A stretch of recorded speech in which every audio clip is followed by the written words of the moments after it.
Welcome to the Nerds Cantos. I did not actually want to start that with a cough. But I just ate dinner. I just ate dinner. All right, Nolan. You know what that should. You know what any kind of food does to my throat. I don't know why it does it. Well, Stu, you probably do too. You've heard me eat. I don't know. It just destroys my throat. I don't know why. Fuck. It threw my whole flow off, man. God, we're so bad at this. Restart? No, we do it live, all right? We do it live. There are no restarts here, even though we are recording and I do edit these. None of that. We're talking about Ultimate Spider-Man from the year 2000, all right? We're talking about a book older than us. We've done that before. That's actually not that crazy, but it's still. All right. Fuck. Book written by Brian Michael Bendis, drawn by Mark Bagley, for the most part. There will be other artists later, but you know what? The whole team, the colorists, the inkers, it'll all be on screen. All right, because I didn't actually pull any of their names up, and I say that every single time we do this. I'm like, I should pull their names up, and then I never do. So they'll be on screen. We're talking about Ultimate Spider-Man. I've read this before. Stewie's read this before. Nolan has never read this before. Mm-hmm. Never ever. Never ever. Oh, that's not true. I don't know if you remember it. When Spider-Man Homecoming came out, you came to me, Nolan. You were like, I read like 3 issues. Yeah. You were like, Xander, I want to read comic books. What should I read? And I was like, well, this is the book you should read. And then you read like 3 issues, and you're like, yeah, I don't want to read comic books anymore. And I was like, well, I tried, you know. Slightly illiterate. I gave it my all. I gave it my full effort. But we're gonna talk about Ultimate Spider-Man. We're gonna do this in chunks. All right, so we're gonna do the first 46 issues plus Ultimate 6, which is 7 issues. So you know, first 50-ish. Now for you viewers, there will be no div. It'll all be in one video. We're just recording it in chunks so we can talk about it more easily, and that way we're not like doing what we did with them.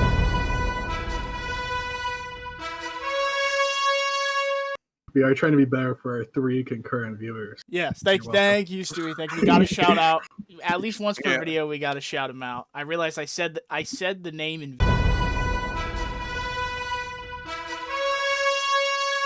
this video, and I'm gonna keep the bit going.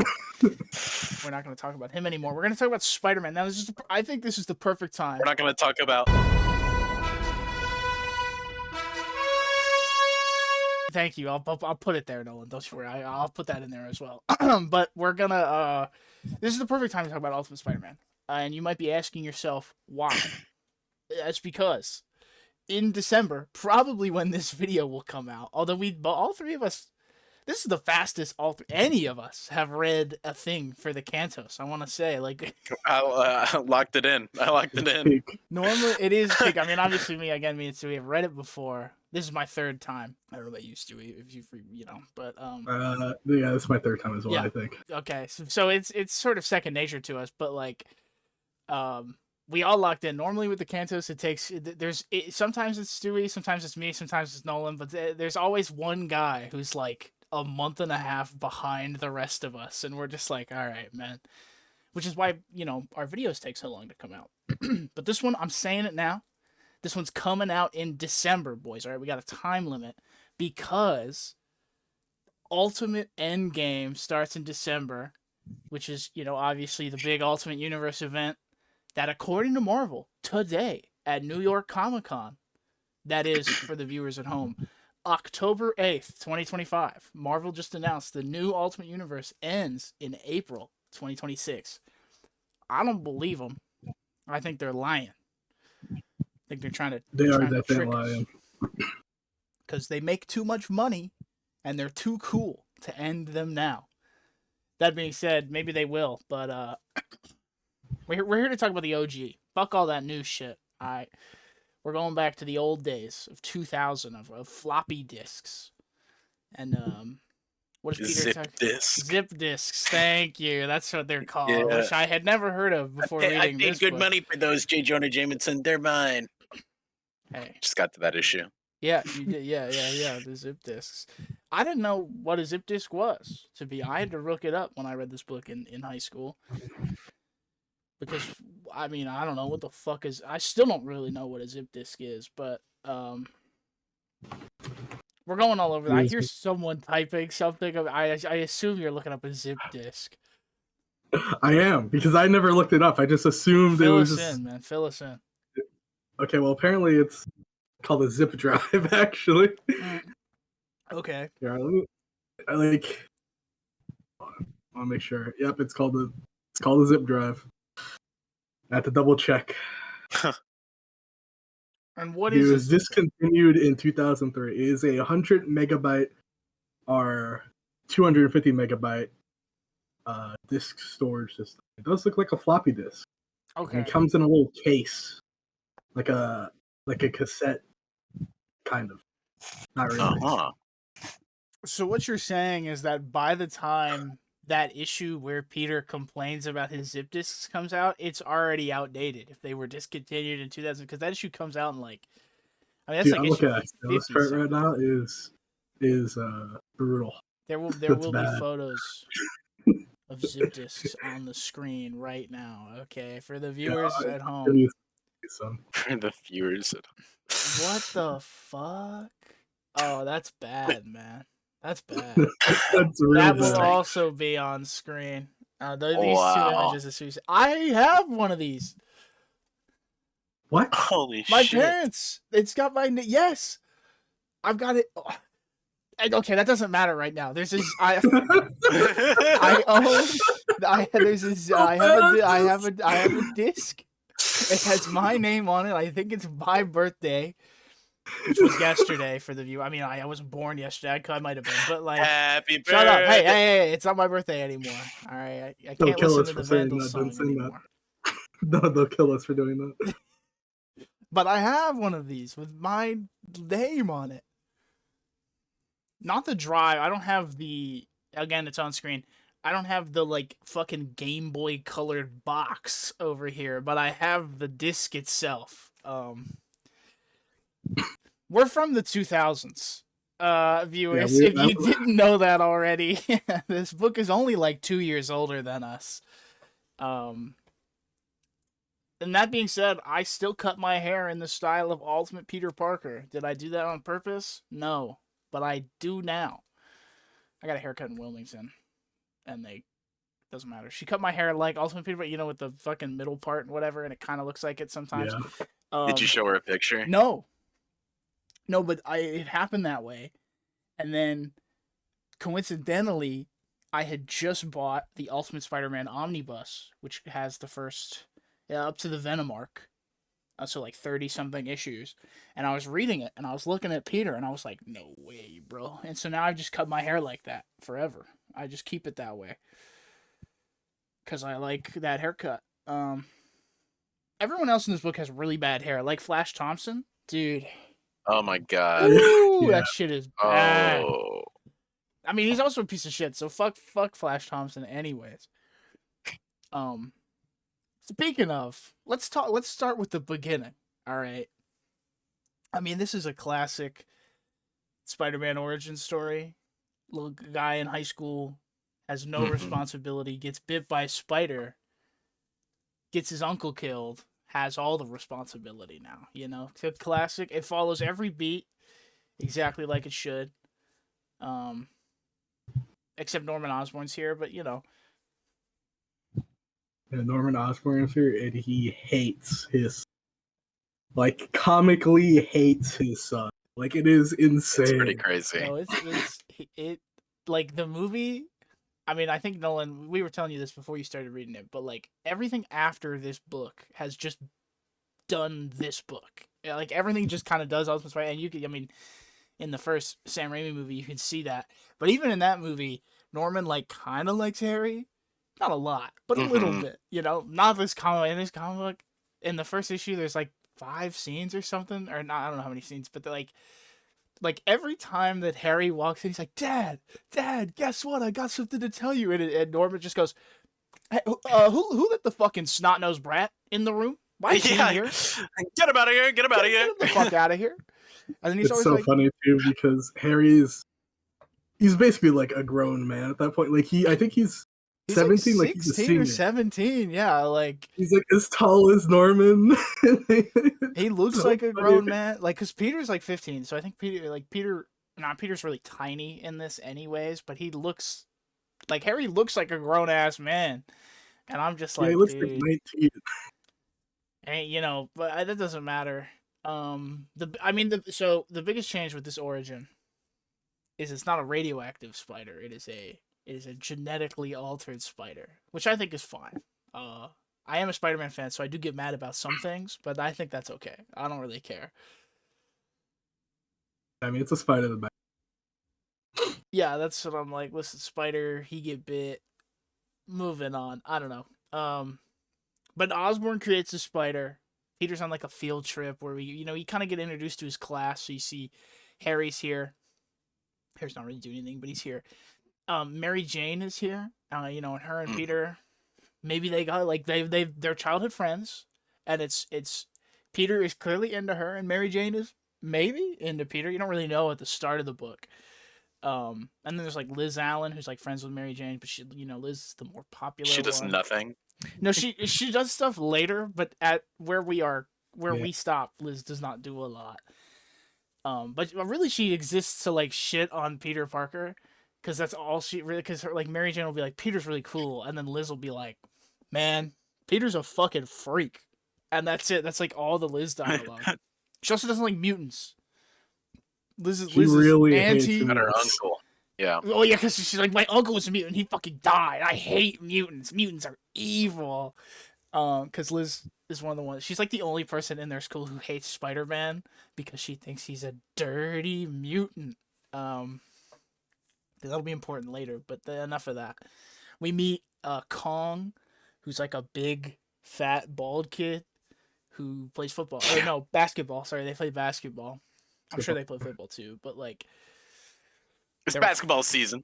It is currently basketball season, but Kong is best friends with Flash Thompson. All right, obviously. I mean, everyone knows who that is. Classic Peter Parker bully. But they like to play this game, and dude, this shit is crazy. They'll just like run up behind him, and then just kick the shit out of Peter, and they get points for it. Charlie Brown him. They fucking Charlie Brown him. But they'll be like, "That's 10 points, dude. Let's go." Or I think there's a line where Flash is like, "No, he didn't scream. That's only 5 points," or something like that. Where you're just like, "What the fuck? Like, what are you guys getting up to, man?" I know it's 2000, but there's gotta be better shit to do. There's gotta be something you can be. Go play like GoldenEye on the fucking N64, man. Like, maybe that's for. I guess that's for nerds, but. Or the Xbox, it's 2000. Go play fucking Halo, bro. Like peak Halo hours. dude. Goofing off in high school. Bro. You're beating the shit out of the neighbor kid instead of like, I don't know, fighting in Blood Gulch. Like, whatever. Lock it in. Yeah, but Peter gets bit by this genetically altered spider that Norman Osborn's making, and then he immediately faints. And this has sat with me since I read this 10 years ago now, I guess, freshman year of high school. When Peter gets bit by this spider, he freaks out because it's a big fucking spider. Like it covers the back of his hand almost entirely. Yeah, dude, it's massive. It looks fucked up, and they were giving Osborn was just talking about these spiders that are genetically altered so they can like potentially make the super soldier serum or whatever. That's what they're trying to recreate with the spiders. And so Peter passes out.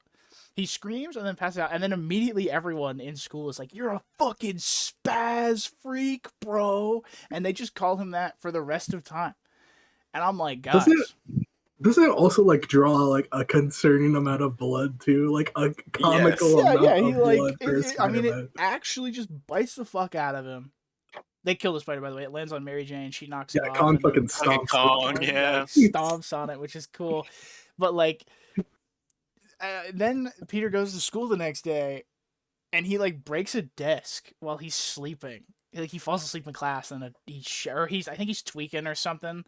And he shatters a desk. Sick. And they're just like, yeah, he is like really fucked up. But then they're like, "You're a fucking freak. You broke a desk," and I'm like, all right, you can't just do that. We all went to high school. You can't just break those desks. Like, Yeah, no. he crumples it, by the way. He In doesn't just like half. break a Like, piece off. He like crumples it and ruins the chair in the process. yeah, I mean, it's a fun display of his powers, because this book is not shy with the, like, Peter is Spider-Man is fucking strong, which we'll get into later. But, like, I don't know, he breaks the shit in half, and they just call him a spaz freak. I'd be scared of this kid. If I was sitting in class and some kid snapped a desk in half, I would be terrified. I'd be like, Yeah. oh, okay. Like, It While he takes a was lot of sleeping, force. while by he the was way, he sleeping, wasn't yeah. even intentionally Like, trying to do it. He and just I'd be woke like, up and did it. okay, we bully this kid a lot. Things are starting to happen. I'd be like, this is getting a little crazy, man.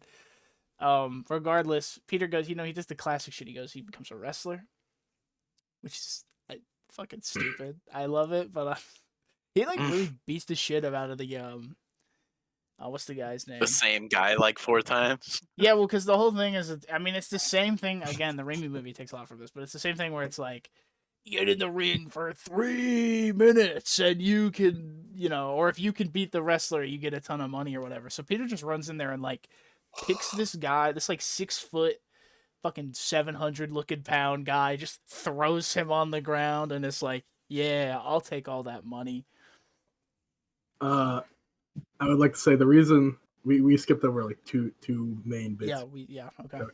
I was gonna say the reason Peter becomes a wrestler is because he breaks Flash's hand accidentally in a fight when he was just fucking with him. Like he was dodging around. Obviously, he's not trying to hurt him, but he goes to block one of Flash's hits and he just breaks his hand. Like Flash hits him and he breaks his hand on. Yeah. And his parents go to tell him to tell his they aunt sue and him. uncle to foot the bill or they sue. Or they sue, and so Peter's like, I gotta go get money and help my parents out. Yeah, he goes to Oscorp first, if I remember correctly. Yeah. At Harry's request. Well, Harry's Norman. To see if he can intern there or something, right? Well, Norman, I'm looking at my notes because I took extensive notes so we could remember everything. I know Norman is like he knows he wants to watch Peter, so he gets Harry to invite Peter over so he can like apologize and give him a better tour of the lab, because obviously Peter didn't get to finish his school field trip because he got bitten by a genetically altered spider. And so while he's over at Oscorp, Dr. Otto Octavius, who works here, just steals a pint of his not a pint, but he just like sticks a needle into Peter, takes blood from him, and then Peter's like, I gotta get the fuck out of here, and he runs away. Yeah, he just doesn't make conversation too. Like, yeah, he's just like, thank you. Him. Yeah, like, and then it's a great scene where Peter's just like, what the fuck, man? Like, it's like, why would you do that? Yeah. And then Harry was, I don't know, I think Harry's being stupid in the background. He's like, Peter, why are you running away? And I'm like, dude, did you not just see your dad's like top scientist who's got weird, creepy metal arms just fucking stick a needle into your friend? Whatever. Osborn tries to kill Spider-Man Peter right after this. He's like, he hires a guy where he's like, all right, kid's becoming too much of a problem. His cells are deteriorating. Just run him over. And the guy goes to run him over, and then Peter like jumps over the car, and then Norman's immediately like, wait, never mind, bro. We got this. And this is something that provokes. Yeah, that provokes the bloodline thing that happened before. Okay, my bad. I just remember when it happened. Yeah, no, I don't blame you because the beginning of the book, it's very fast. Like all this happens in like 3 issues. We're moving. And Ock brings the blood sample back to fucking Osborn. Goddamn, Spider-Man and fucking O names. There's a lot. So yeah, Oz. He like looks through Peter's blood and he sees that the cells aren't killing each other anymore and that they've like strengthened each other. And that's when he's like, we need to get this kid back. We need him to study him. Yeah. And then Osborn does something that to this day, again, I read this like 10 years ago. To this day, I think about. He knows for a fact that if you get bit by this spider, you get crazy superpowers. That's a fact. That is confirmed. right? So what does he do? By the way, the spider is infused with Oz. That's what it's called. This crazy chemical formula. It's supposed to be the new super soldier serum because they're trying to copy Captain America. Regardless. Yeah, we learn all that later. Instead of just getting bit by the spider, Osborn decides to get a whole team of people together so he can inject himself with pure, unadulterated machine. He's like it's the machine from the movie. It's basically the same shit from the movie. But unlike in the movie where it's like this chemical gas that's like kind of maybe supposed to be made for people, it's like sticking a heroin needle in, just into his arm, injects himself full of Oz, and then he blows up. Because then the lab just blows up. And I think Harry's there. Everyone dies except for Harry and Doc Ock. Well, it's not great for Doc. Harry completely fine, by the way. Harry's completely fine.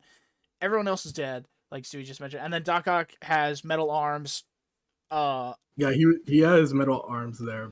Well, they're burned into his skin now, and then his eyes get fucked up, and so he has to wear the sunglasses, which obviously that's what Doc Ock does. You know, his eyes get fucked up. He's got metal arms. So, like, we just got it out of the way. But he's gone. He's, like, in a coma. Like, immediately Doc Ock is, like, out forever. But then there's no body for Norman. So it's just Harry is, like, the sole survivor of this incident. And he's just like, well, I guess it's time to go back to my house. And then when he goes home, it blows up and his mom dies. But he sees that it's his dad did it, but it was really like this crazy goblin man. And it's kind of a mystery. You haven't seen what the Green Goblin looks like. You know, you're supposed to not know. And while all of that is happening, Peter's living it up as a wrestler. And you know, you get a couple professional costume and everything. Yeah, they make the costume for him. It doesn't have the webs yet, right? I think it's like it's just like a blank spandex suit with white eyes. Still looks cool. It's like, yeah, that's Spider-Man just without the webs. It's Spider-Man, yeah. Yeah. And then he's winning in the wrestler, and then, you know, the classic thing happens, the guy doesn't want to pay him. And so the guy gets robbed, Peter leaves, and then Uncle Ben gets shot in a home invasion, which is a little different than most other stuff. But I actually took note of this scene because I really enjoyed that. I want to say I actually really like this Uncle Ben, and this Aunt May. Aunt May is fantastic because obviously this Aunt May is amazing. You get so much Aunt May, but we don't get a lot of this Uncle Ben. But what we get of him, he's just like a really chill guy who understands that, like, he isn't Peter's dad. Like, he's not trying to be Peter's dad, but he's like, this is his responsibility, right? Like, Uncle Ben, that's kind of what he says when he's like, with great power comes great responsibility. But I just like this Uncle Ben a lot, and I like that he has he has like the same humor as Peter, because when the thief like breaks into their house, and the guy goes, "All right, give me all your fucking money," Uncle Ben goes, "I think you're holding more money than we have, dude." And then the guy blasts him away. He just fucking shoots him down. So I don't know. It's a fun little personality for Uncle Ben because you never really see. I mean, listen, he dies immediately, so no one actually does anything with him.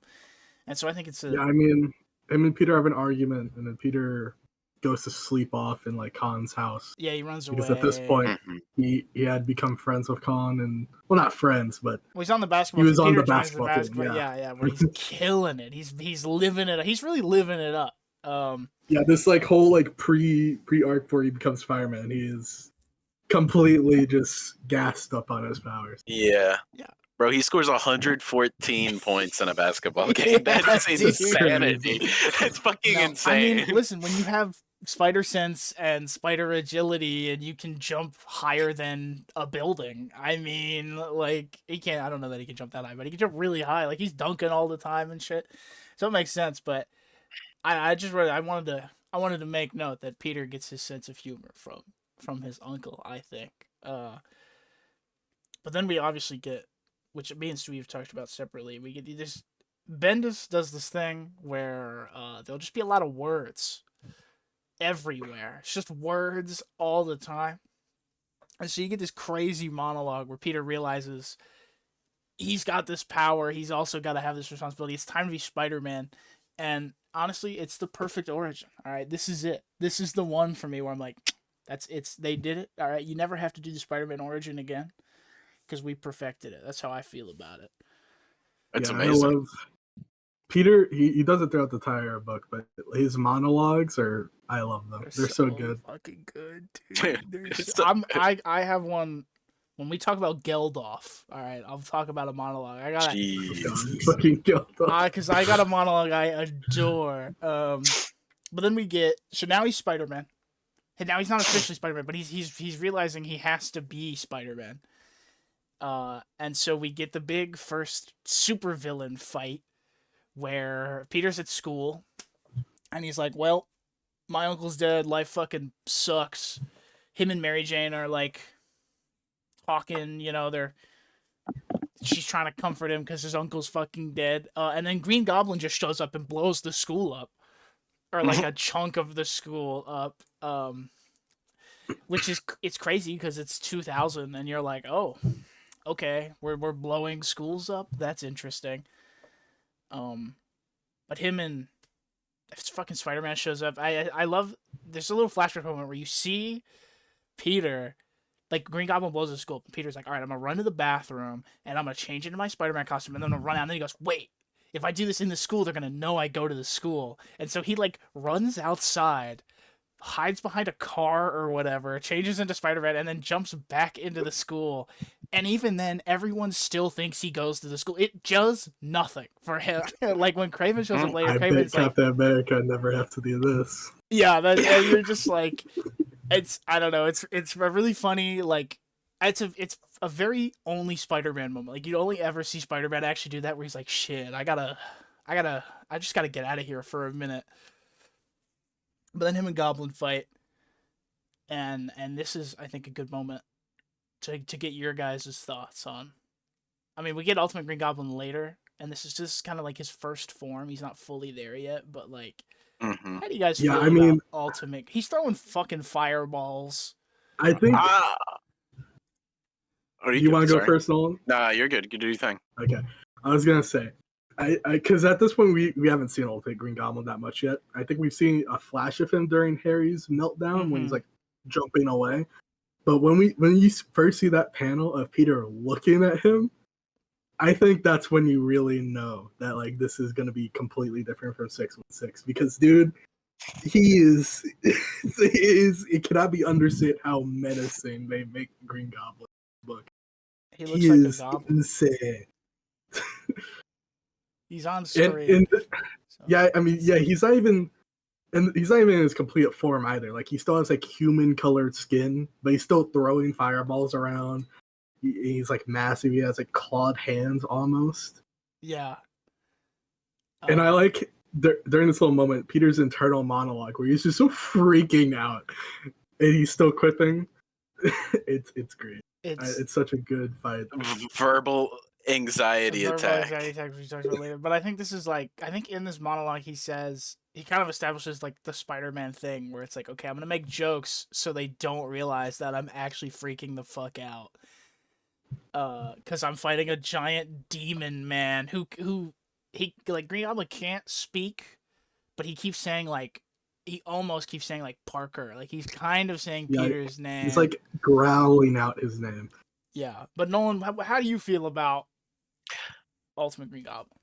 I was thrown off, honestly. At first, I was not expecting him to be that. I'm used to dude in a metal suit. You know? Yeah. Who is insane, not a monster. But yeah, I let it cook, and I like him. I do like him. We like to hear it. I love this guy. If it's not, I mean, I think I should explain. I don't know about you, Stewie, but this was the first.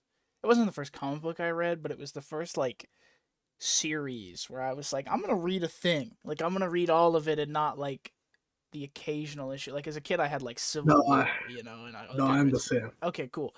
So this was the first real comic book I read. Yeah, I haven't actually talked about it. We did make a video. Maybe we did talk about it, but I in my freshman year of high school, I was like, you know what would be fun to get into comic books, and how should I do that? Spider-Man's always been my favorite character, so like I was like, okay, I got to read Spider-Man. And I was like, well, how do you read Spider-Man? I was like, well, I got to read it all. And so I started to read the 60s stuff. And I was like, I was too young. All right. I was like, I don't want to do this fucking bullshit.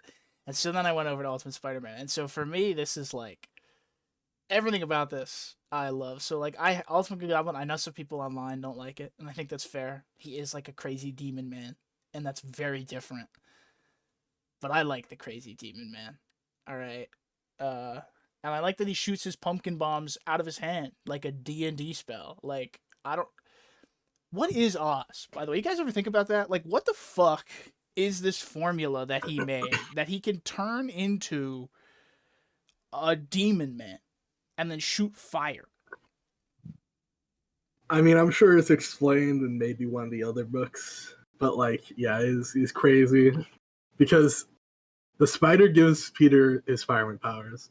And fucking Norman juicing it up like it's a goddamn like it's crack or heroin. I mean, bro's hitting it like a damn stim pack. He hitting it like a stim pack in Fallout. Like, I don't know what they do to Flint. I forget what they do to Flint to make him a Sandman. That's a separate. That's not Oz because that's like Trask or was it Trask? Oh yeah, you're right. Yeah, you're right. So who even knows what they did to Sandman? They got crazy things. They got whatever they're doing with the super soldier program, they fucked it up. Okay? Well, and I do know, not to talk, we'll talk more about the Ultimates in a minute, but I do know that Ultimate Hulk is a recreation of the super soldier serum, but they infuse it with Gamma, which doesn't work, and that turns him into Ultimate Hulk. So like the Ultimate Universe, the original one that is, fucking sucks.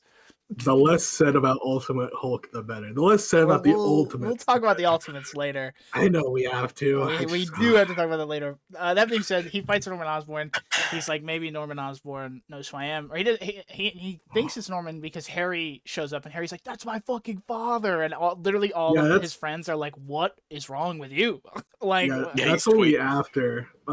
They get run around the city because Norman is...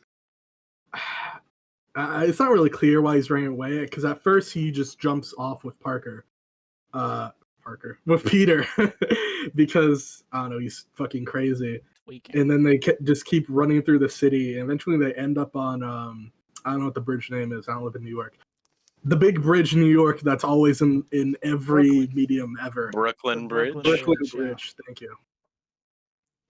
Yeah, sorry, West Coaster here.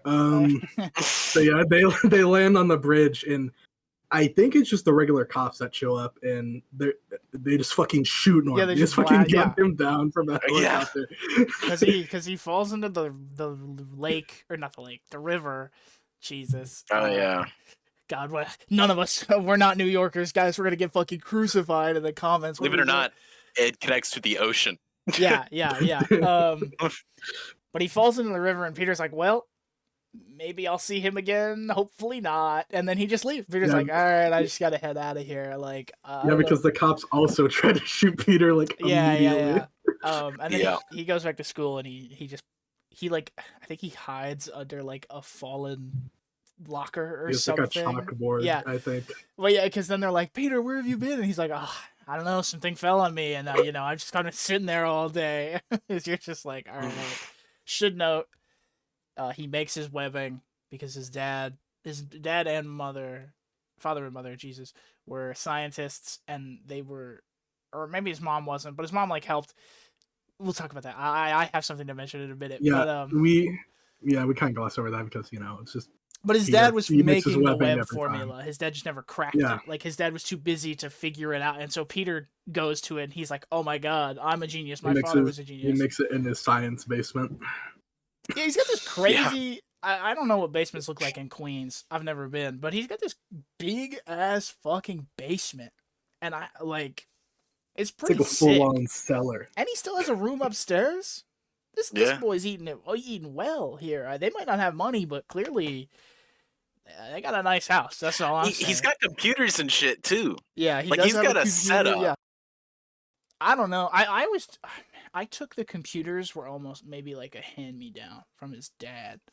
Well, they talk about the science equipment, Yeah, like all of that with from his Betty Brock dad, stuff yeah. later. His mom and dad died in a plane crash, by the way, which they just like kind of mention it every once in a while. And Peter, I think, was like 5 or 6. Like he was old enough that he remembers them, but he's not old enough that he has a lot of memories. But we'll talk about them in a minute. Much more of that later. After this, after the sort of goblin thing, Harry is taken away. I think it's S.H.I.E.L.D. or maybe the government just like grab him and they're like, all right, kid, you're tweaking. Yeah, it's just the regular cops because he starts screaming about, that was my dad. My dad's trying to kill me. The cops are like, okay, we gotta, let's go, man. We'll see Harry later, but he's gone for a little bit. Because then after this, we immediately start getting basically more of the Spider-Man world. We get the Daily Bugle. The only people that matter here are J. Jonah Jameson, Robbie Robertson, and then Ben Urich.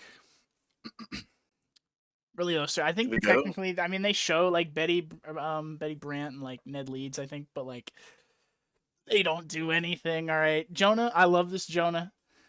He's fucking hilarious. Everything he says is great. In the book. He's actually insane. Yeah.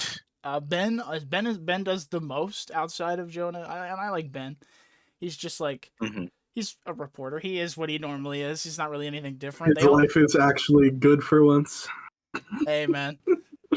Hey, we still got like hundreds of issues left. I don't actually remember what happens to Ben. It's been a minute since I've reread it, but I think he mostly gets off unscathed. I mean, it's never as bad as Born Again, right? Or the Daredevil TV show where Kingpin kills him. It's never that bad. So like, Art Noir. So glad I didn't watch that. You did watch that, Nolan. I didn't finich it, dude. Dude, no. He dies in season 1 of the Daredevil show from Netflix. What? Oh, yeah. dude, it's what?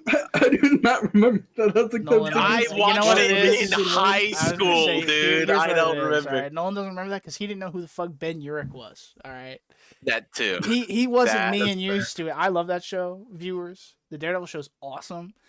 As a kid, because I had already read Ultimate Spider-Man when I started watching Daredevil, and when I was like, "Oh, Ben Urich, dude, that's fucking sick," and then Kingpin kills him, and I was like, "No, dude, wait, man." Great work. Anytime Ben Urich appears, it's just a 50-50 on where that he gets horribly murdered in like 10 issues later down the line. He's either going to be traumatized or it's Ultimate Spider-Man where he helps take down Kingpin, which we're about to get to. But basically, Peter gets a job at the Daily Bugle. His photos are shit, so it's not about the photos. He gets a job as a crap. Yeah, he's just a computer technician. He helps design their website, I think. Yeah, because they have Betty, who's a reporter in this, also doing website stuff, and she's like, "I don't get fucking paid for this." And Peter's like, "Oh, you just gotta like do this," and like it's like code speak. It's like actually stuff. But then they're like, "All right, kid, you're hired." And immediately they're like, "You do it." But he still just leaves. Like I don't know what his hours are. I think he's just like I don't know. He's like clocks in for an hour or two a day or something like. I think at first it's kind of like he could show up and do whatever, but later it's like part-time because later we see him actually just sitting at his desk. Yeah. Working. So I don't know. Either way. It doesn't matter. No, it doesn't matter. Either way, he's at the Bugle and he like overhears Ben Urich talking about the Kingpin. And so he like takes a minute and he starts investigating the guy who killed Uncle Ben, and then he finds out that the guy who killed Uncle Ben has like small mob ties to the Kingpin. And so Peter's like, "All right, that's it. I'm gonna go take down the Kingpin of crime," because he thinks he's hot shit because he fought the Green Goblin. It's a terrible idea. He's also very pissed. Like there's he's not happy about the fact there's like a few panels of him sitting in class where he's like just straight staring ahead, like pissed off, just thinking that about happens the a lot. There is quite a number of like times where you'll see Peter just in class doing nothing but being so angry, which we'll get to. I love it.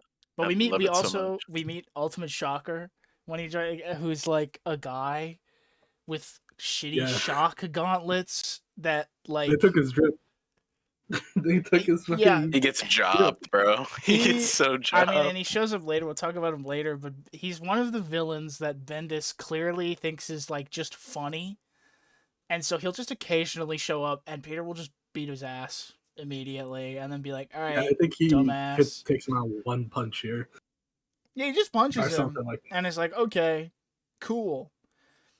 But then he goes to take down Kingpin, and so we meet the Enforcers, classic Spider-Man villains from the '60s. All right, love the Enforcers. We love the Enforcers. That's Fancy Dan, Goons. Montana, and Ox. Sorry, yeah, the O names, bro.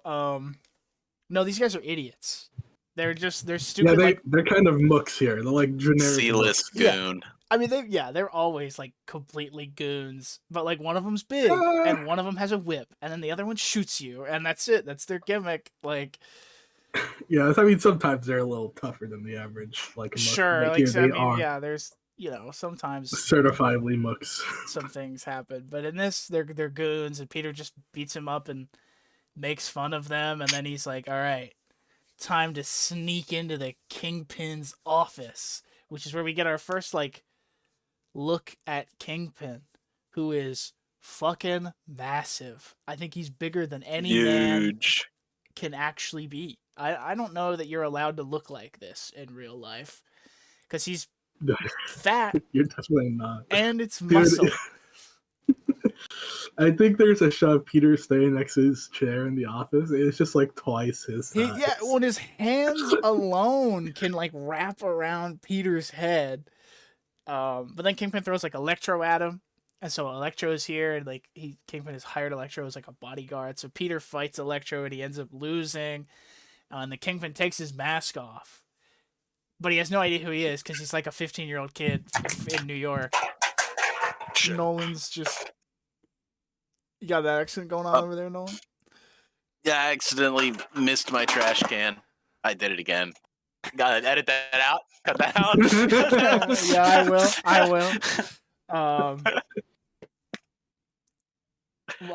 will. We meet Kingpin, who's based. Peter loses. He gets unmasked by Kingpin. And they throw him out a fucking window. Yes. They throw him out a window. After this, he goes home, and they like wrecked his ass because he fought the Enforcers, he fights Electro, he fights Kingpin. His ass is beat, and so he's got to skip out on a date with Mary Jane.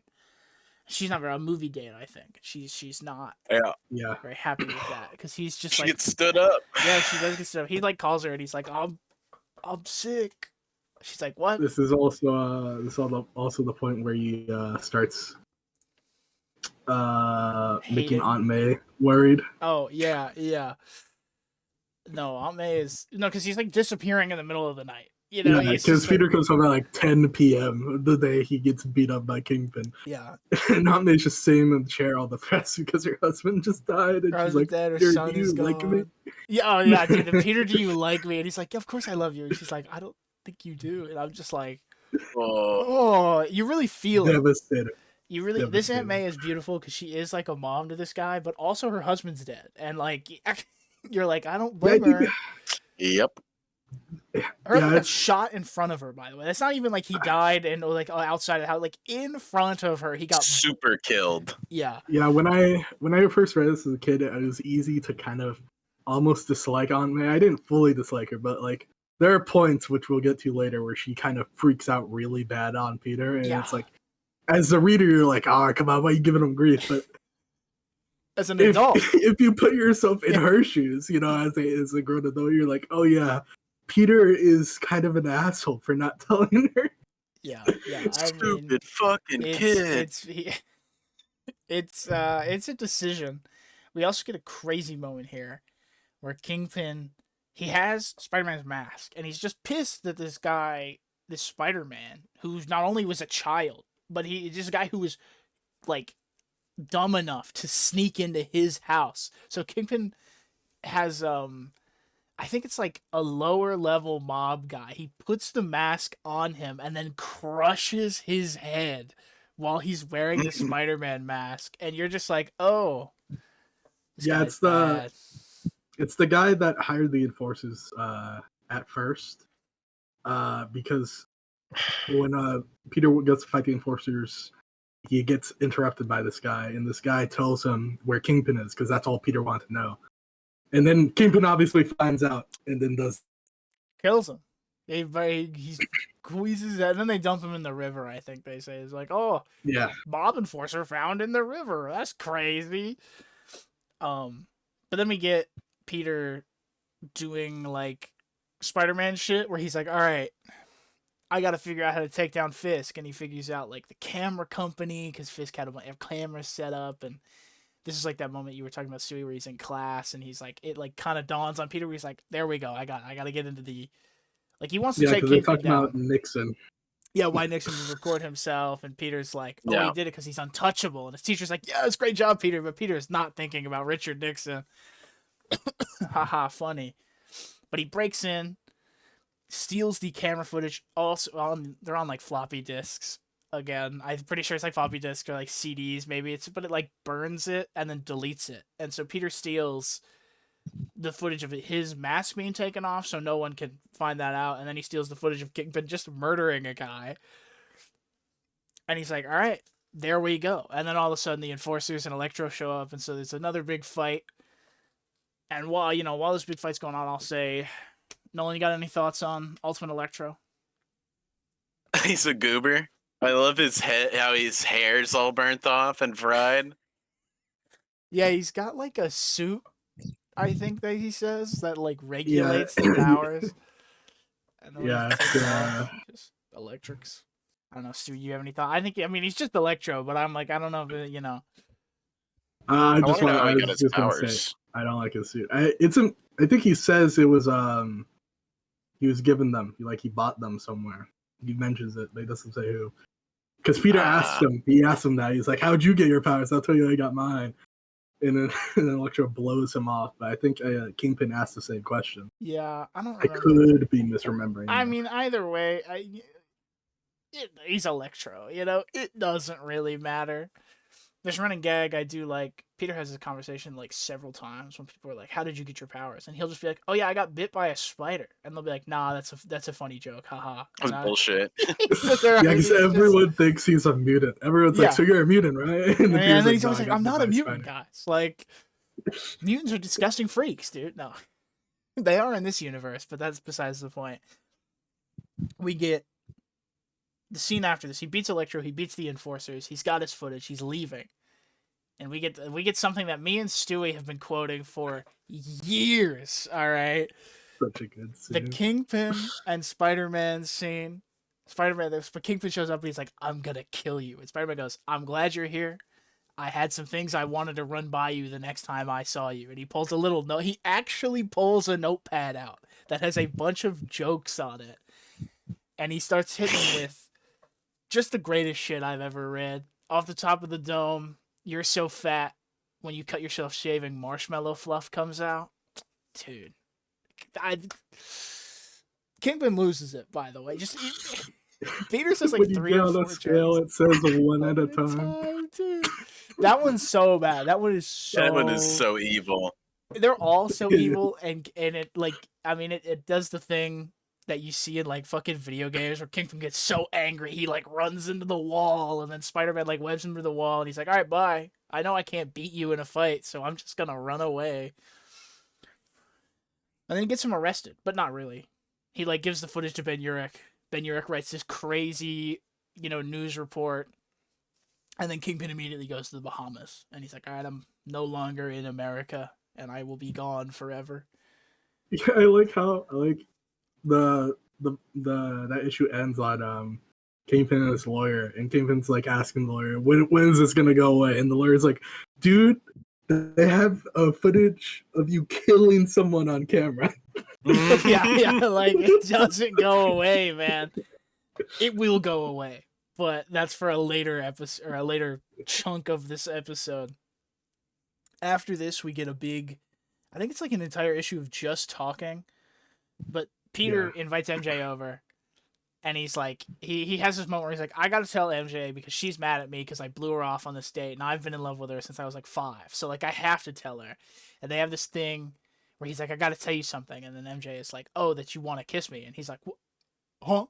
because he doesn't even think about. I don't know why she asked him on a date, but it's like not even crossing his mind that they're like totally into each other. And he's like, "No, I was gonna tell you I'm Spider-Man." And so they both kind of have this freak out moment, and he like jumps on the fucking ceiling to prove it, and she's immediately like, "Oh my god, my boyfriend is Spider-Man." And so that's kind of establishes their relationship going forward. It's not No a great hanky-panky. well, yeah. And then Aunt May says no hanky panky in the house. Fun little story here about, I want to say, a month ago, when we knew that we were going to be reading Ultimate Spider-Man, because Aunt May says no hanky panky a lot, so it's stuck in my mind. I was going throughout the house, and my mom was like, "Hey, just so you know, if you ever invite any girls over," she said this genuinely. She said, "No hanky panky," and I lost my mind that someone in real life had used what I thought was fake nonsense from Spider-Man. Bro. You never heard someone say hanky I've panky heard before? hanky panky, but I've never actually heard. Like, I knew it was term. I'm not saying Bendis made it up, but I'm like, I had never heard anyone genuinely say that. And then so my mom said it to me, and I told her too. I was like, "Oh, that's a thing Aunt May says." She was like, "Really? How old's Aunt May?" And I was like, Decrepit. I was like, I'm not. We're not talking about that. You know, I think she's like 50 in this. Anyway, she's not even that old in Ultimate Spider-Man, but Nah, she's like early 50, I think. yeah. The point is, no hanky panky in the house. But Peter and Mary Jane are together now, which I'm a Peter and a Mary Jane truther. But I like that this relationship is kind of rocky. It's not really. It really is. Yeah. Great. Because Peter's a bad boyfriend, in the sense that he's always leaving, and he's always fighting supervillains. And him and MJ like never hang out or talk or do anything. Which is evident in this next arc. We get Dr. Octopus immediately after Kingpin. I forgot. I was gonna call him Craven, and I was like, no, Craven's also here. But as we're going into this, what do you guys think about Ultimate Kingpin? It's fun. It's very angry. It hasn't done a ton though. Not yet. Yeah, I like him. I think he's pretty much classic Kingpin. Yeah. I do think it's interesting that he had Electro like immediately on payroll, and that's fun. I think it's more interesting for Electro to be a mercenary here instead of just like a regular costumed guy like Shocker. Considering how much more destructive his powers are. Yeah, I think it works really well that Electro is like a mercenary guy, and it's interesting, I think, reading Ultimate Spider-Man, because like some things are very different, like Green Goblin, and then Kingpin is exactly the same. He's just Kingpin. He's literally just Kingpin. He doesn't have superpowers. He's nothing. Like, he's just a crime guy, and so it's fun to see. Like, sometimes you get a really classic Spider-Man adventure, and then sometimes you're fighting crazy goblin demon guys. Speaking of classic Spider-Man adventures, Doc Ock is here, and so is Kraven. And Kraven's very different because Kraven's Australian, and he hosts a reality TV show where he hunts things. So weird. It's really weird, but I like that the book emphasizes that no one watches his TV show. Like, it's like, your show is dying, Kraven, because all you do is hunt things. So we have to, like, do something special. So you're gonna murder Spider-Man. They say that. Like, on live TV, he's like, I'm gonna hunt and murder Spider-Man. And you're kind of like, all right. I don't know that you can murder a guy on live television, but sure, dude. And so he's Australian, not Russian, which is really weird. I don't know why. I guess because he's like a big game hunter, and you see those in Australia, but like, that's a Bendis change, where he's just like, weird Bendis moment. Yeah, it's like he's Australian now, and he has like a funny accent. Like, the words are written funny because he's speaking with an Australian accent. Doc Ock is exactly the same as you would imagine him, actually. So there's no difference there. He's crazy. He wakes up in a SHIELD facility, and he's freaking out because one of the doctors called him Dr. Octopus. He doesn't know what's going on. I think Hank Pym is there. He explains the situation, and then Doc Ock freaks out, he breaks out of the facility, and somehow Hank survives. I forget how. I think No, he that's just leaves. well. I was gonna say that's in Ultimate 6, and this one he's just in like a normal hospital, and they're like, or it's not a normal hospital. It is like a Shield hospital, but it's just like some glup shit. Yeah, it's not like Shield contained. Yeah, but he breaks out because like you said, Sue, they call him Doc Ock, and then he's like, "Why are the arms still on me?" And they're like, "Oh, we were gonna study you." So then he kills them all. Yeah. Also, directly in that Gwen Stacy, I think. Yes. Appears in this arc. She's introduced. Yeah. We get like she's just there mostly for right now. Well, she threatens to. There's this big thing at the school. The school plot. Each arc has like a Peter plot and a Spider-Man plot. And the sort of Peter plot for this is Kong has figured out that Peter is probably Spider-Man. He's like, all right, bit by the spider. Basketball breaking Flash's hand. He at one point Peter like jumps out of the way of a Kong kicking him, so Kong's like, that's it, he's got to be Spider-Man. And so he goes to kick Peter, and Peter has a funny line where he's like, all right, and the Oscar for playing a puny wimp goes to, or whatever the fuck he says, where he's like, I just have to sit here and take it. And he gets hit, and then Gwen shows up with a knife and is like, I'll gut you like a pig if you do that she again. pulls out a switchblade and fucking almost sticks Kong with her it. First day of class, by the way. Immediately she gets suspended. And we also meet George Stacy here. The police captain, her father, who we'll talk about in a minute. George Stacy, he's pretty cool in the OG comics. He like knows Peter is Spider-Man, but doesn't tell he doesn't say anything because he thinks Spider-Man's a cool guy, and then he dies. He dies here later too, but that's okay. That just sort of happens to George Stacy's for some reason. Happens to Stacy's in general. Anyway. Yeah, it does happen. It typically happens to Stacy's. But this arc is sort of, there's a lot happening. Like Kraven goes to the school because he's like, I know that Spider-Man goes here, or is associated with someone who goes here. And yeah, he goes there because that's his first appearance as Spider-Man. Yeah, that's where Spider-Man first shows up. And then everyone at the school is like making fun of Kraven because he's like fucking stupid. Because he's like a joke the whole time. Like, his show is shit. So it's like, and I think they mentioned that like in one of the past seasons of the show or whatever, they just started introducing like really hot women that would just hang around Kraven just so they could kind of have something like interesting happen. I don't know. The other plot is Doc Ock is trying to kill who's he trying to kill? Is it Trask? I'm pretty sure it's Trask. Yeah, it's Trask. Because oh wait, it's Justin Hammer. We got it wrong. Yeah, Trask is later, I think. It's Justin Hammer, who's an old. Oh yeah, Trask is all the other stuff.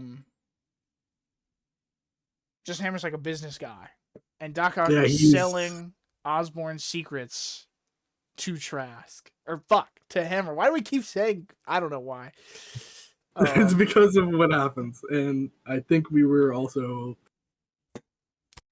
other conversations. Yeah, stuff is happening. But Doc Ock is here, and Doc Ock is extremely crazy and strong. He like murders a bunch of people because he doesn't know what's going on. He blames Hammer for what happened to him because he was there on his payroll. Yeah, and if he wasn't collecting industrial secrets for him, he would be normal. He wouldn't have blown up.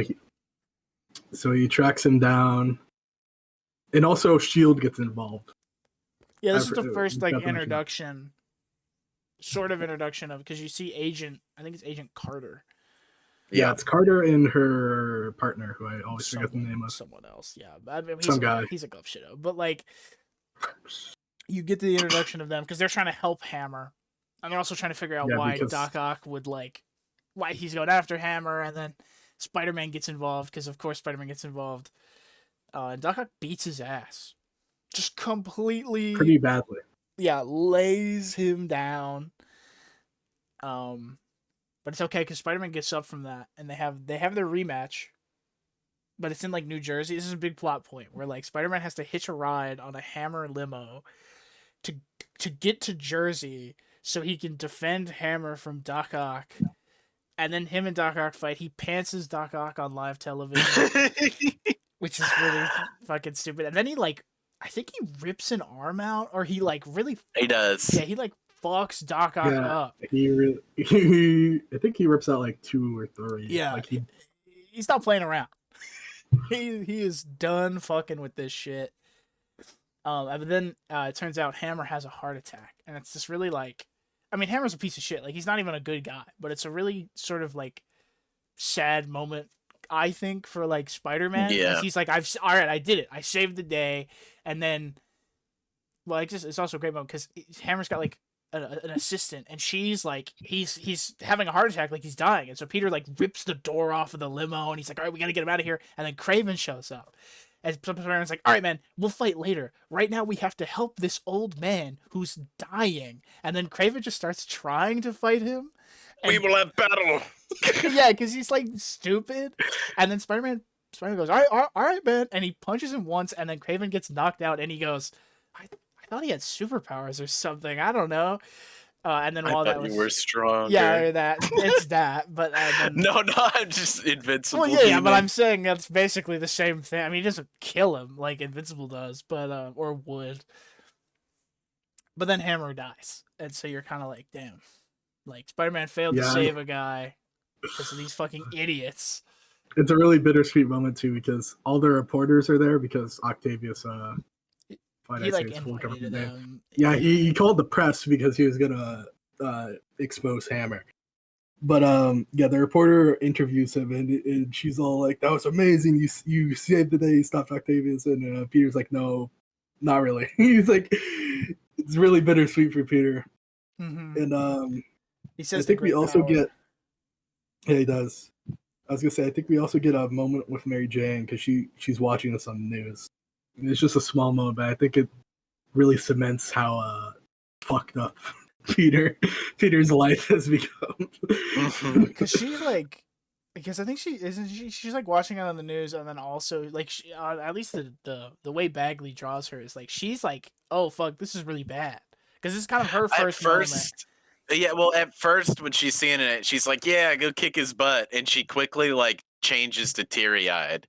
Yeah, because Doc Ock is strong. And so, like, yeah, Spider-Man does at win, him. He's like trying to help the like electric, like fucking Tesla coils he has on his arms. Yeah, but I think this is, I like, because I loosely mentioned already. But for me, at least this, like, the end of this arc is, in my mind, where Spider-Man like cements himself. I mean, he's already Spider-Man, obviously, but it's kind of like, for me, the big moment when these reporters are interviewing him, and they're like, "Why do you do this? Like, are you crazy?" And he's like, "No, I got bit by a spider." He doesn't say that. He says an accident happened, and I got these powers, and then someone special told me with great power comes great responsibility, and so I have to do that. Like, he tells the world, like, I'm doing this because we should all be doing this. It's a great Spider-Man moment. These first, like, 3 arcs are a great sort of origin of, like, becoming the Spider-Man that you know. And I fucking love Doc Ock. Alright? Ultimate Doc Ock is awesome. I love him. I think he's the second best main villain behind fucking Osborn. Yeah. Because, I mean, the main villains, which you'll get more of Nolan, and then we'll talk about more in the future. But I would say the main villains of this book are like Osborn, Doc Ock, and then Kingpin, and then everyone else. Like, there's occasionally other villains, but it's mainly those guys. So we get a lot of Doc Ock, but he's great. That being said, it's time for some more Goblin shit. All right, it's immediately. Yes. Peter gets grounded, by the way. He goes back because he's in New Jersey, and he has to like hitch a ride back to Queens. And so Aunt May's like, "It's 3 in the morning." At, like 3 in the morning. And then he lies to her, which is what you were mentioning earlier. So you know, as a kid, you're like, "Oh, come on, Aunt May, get off of his back." But he's really bad at this because he's like, "Oh, I was at the library," and she's like, "No, you weren't." And he's like, "Yeah, I was at work." And she's like, "You think I didn't call your work?" And then he goes, "Oh, you got me. I was at Mary Jane's house." And Aunt May's like, "Who do you think I called first, you fucking dumbass?" And he's like, "Oh, yeah, oh, I don't lie well." Like, you're like, come on, Peter. I don't know that there's a way to get out of that situation. By the way, if you walk in the door at 3 in the morning, I'm like, I have no idea what you're supposed to tell him, but I don't know. Bro's bad at it. It's time for Norman Osborn though. We get Harry. Harry comes back. which is like a big thing because he's like, now Harry comes back and he's immediately like, no, my dad isn't actually a goblin man. I was just tweaking off of that shit because my mom died in front of me. Tweaking off the goblin gas. Yeah, and Peter's like, I don't know about that, man. He's like, I mean, Peter doesn't have any evidence that it's Norman Osborn, but he's like, you seem a little weird, Harry, but whatever. And then at this point, I mean, we get some more Gwen stuff because Peter's like on the phone with Mary Jane or whatever, and Gwen like shows up and he's like, oh, like at his house. She's, he's like, why are you here? And she's like, I don't know, can I come in? And he goes, I don't really know. And she's like, do you want me to kill myself on your front lawn? And he like runs upstairs and he's like, Aunt May, there's a girl in the house. And she's like, why is Mary Jane over? And he's like, no, there's a different girl here. And she's like, all right, go put some pants on. And you see he's like in his underwear or whatever. Bendis is great at dialogue, which we've talked about. I mean, we've already said that already, but like, it's just memorable, funny dialogue that really makes you like understand a character. And you get this whole lore dump about Gwen and her mom has just abandoned them. Just straight up. Yeah, she's like cheating or whatever, but she's like leaving because Gwen is like, I don't even think my mom likes me, and she definitely doesn't like my dad. And then this is a moment where you kind of meet George Stacy properly, and maybe him and Aunt May got a thing going on. I don't know why I'm saying it like that. I already mentioned he fucking dies, so like they don't have a thing going on. They had a little spark. They definitely sort of deal. There's a thing there because he's single, she's single, and you can tell that they're kind of hitting it off. But he will die in a week, so that doesn't matter. In the meantime, Norman Osborn's back in town, and he invites Peter over. Shit's in a limo. Well, he gets a limo over, and Aunt May's like, all right, I know you're grounded, but you can take the limo. You can go hang out with Harry. And Peter's like, I really don't want to hang out with Norman Osborn. And immediately Harry's like, all right, man, I gotta go finish my therapy. And then he's like, go talk to my dad. He's in his office. And Peter goes into his office. And first of all, Norman Osborn has a shark tank in his house. That poor shark, man. I don't know if that's legal or possible or even I don't know what it is, but it really shows you what kind of guy Norman Osborn is. And then Norman walks out and he's like, "Oh, hey Peter, look at this." And you watch as he like stabs himself with a needle. He Oz's up is what he does. He becomes a goblin, and then he stabs himself with another needle as he's a goblin, and he like gets a little bigger. And he's like, "This is my true form," and he can like talk now and do all this shit. And he basically tells Spider-Man, or Peter, he's like, "You will never be Spider-Man again. I own you because I created you. I am your god." And Peter's just like, "All right, man, I'm gonna leave." And then Norman Osborn like ungoblins and he's naked.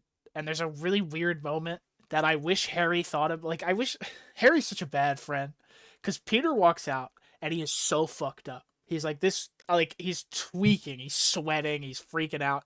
And his dad is naked. Norman Osborn has a towel on. And Harry goes, "Dad, what were you doing in there?" Norman Osborn goes, "Oh, I was in the sauna." Yeah. And I'm like, dude, if I was Harry, I'd be like, "Yo, what the fuck just went down in my father's office?" You know what I'm saying? Like, because then Peter just runs out. He's just like, "I gotta go by," and he just fucking runs out of the building. I'm like, I don't know, man. All I'm saying is Harry's a bad friend. He was hypnotized. Okay? I know he's hypnotized. I know he gets hypnotized. His therapy isn't actually therapy. Norman Osborn is fucking hypnotizing his own son. Because he sucks. Norman Osborn is a piece of shit. But then we get Ultimate Nick Fury, who shows up, and he's basically Shield shows up at Peter's school because there is a counselor in Midtown pretending to be a counselor. So when Peter gets called in one day by this counselor, and she asks him like a whole bunch of weird questions, and he leaves because he was like, "This is weird. I'm leaving." And then this counselor comes back and does the same thing. So when he comes in and she does the questioning routine again, he freaks out, and then fucking Nick Fury appears as a hologram. Well, not a hologram. He's invisible. Like invisible. Yeah. He's got like Fallout Stealth Boy tech. Yeah, and then you get a whole. This is an introduction to Ultimate Nick Fury. I love Ultimate Nick Fury. He's I like like him a lot.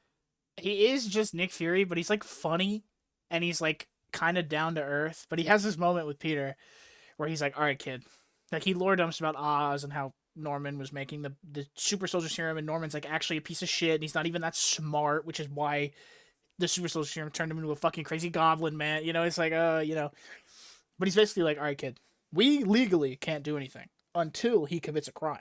So you should go back in there and get him to commit a crime, and then we'll come beat the fuck out of him." And Peter's like, "I don't want to do that." And Nick Fury's like, "Well, you gotta."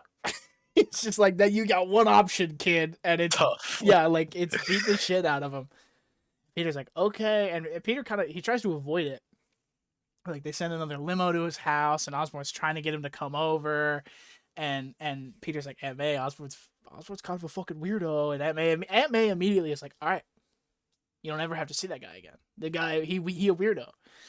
But unfortunately, Osborn kidnaps Mary Jane because, I mean, the real fault of it is that Peter doesn't call his girlfriend up and go, "By the way, Norman Osborn is a fucking crazy person." At no point does he do that.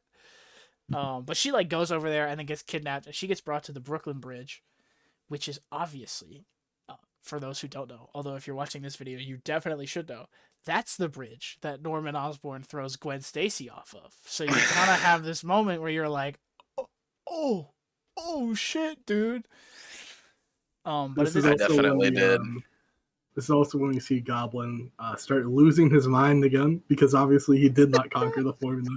So right before he kidnaps Mary J, he's talking to Peter, and he's just fucking losing it. And Peter's trying to like interrogate him. He's trying to like figure out what's going on, and fucking Norman's just talking about like responsibilities and like circles and how his genes run through Peter. Well, and you see, like, that's the whole thing. Norman is like, "I made you," and Spider-Man's like, "You're fucking crazy, man." But you see it from like, which Nolan, you were talking about the other day, but you see it from Norman's perspective, and he has these little ghost guys who like talk to him, and so like when Spider-Man is like Spider-Man says something where he's like, "I'm gonna have to fight you," and then like the ghost is like, "First blood, beat him up," and you're like, what the fuck is happening? Like, it's crazy. And he like sees Peter as like this monster, like doppelganger ass version of himself. He's got like spider legs and shit, and you're just like, oh, okay, you've fully gone insane. Like, there's no part of you that is normal. But then he takes MJ to the bridge and he throws her off, because you have this moment where Spider-Man's like, "Hey, let my girlfriend go, and then we'll deal with it," you know. And he throws her off the bridge, and Spider-Man jumps off the edge, grabs her, but it ends on the issue ends on a cliffhanger where you're like, "Holy shit, because she's not talking, she's not saying anything." So you're like, "Oh, Mary Jane just died," and then the next issue starts, and she did not die. She is fine. Yeah. I thought she did. I was like, oh, fuck. Dude, that would have been wild. All right. But no, people will die later, you know? Just not characters are going to die, just not now. But Spider-Man basically like shoves her into a cab, and it's like, "Okay, you need to get the fuck out of here." And he swings back up to the bridge, because at this point, the SHIELD agents have started firing on Norman Osborn, because they're like, "Oh, kidnapped a girl, threw her off the bridge. That's it. That's all we needed on Norman." And so they're in like helicopters. They pull up in sci-fi like fucking helis that have plasma shields or something, and they're shooting missiles at him. And he's tanking it this time. He doesn't get like hurt at all. But then you have, and this will definitely be on screen as we speak, but you have one of my favorite things that happens in this entire book, where Spider-Man swings back up there and he starts kicking the shit out of Green Goblin. And Nick Fury is like radioing the SHIELD agents, and he goes, "I need a status report. What's going on?" And the SHIELD agent goes, "He's beating the shit out of him." And Nick Fury goes, "Who is? What's happening?" And they go, "Spider-Man. Spider-Man's beating the shit out of him." And then it just cuts back, and he's just kicking his ass. He beats him up so badly that Norman just runs away. He just he's goes like bleeding back to the out apartment. His mouth and nose. Yeah, he goes back to his apartment and immediately starts juicing more. this guy has a problem. All right, I think it's like I really would love to know what like more Oz does. I mean, he gets bigger in this scene and like kind of heals, so clearly it does something. But I'm like, what are the limits? Like, can you just keep going forever if you have enough Oz? You know what I mean? Like, I don't know. I doubt it. I question what the fuck Oz is. But Peter shows back up, and this time they have a more like even match. And Norman almost kills Peter, and then Harry grabs this big like shard of glass and stabs his own father.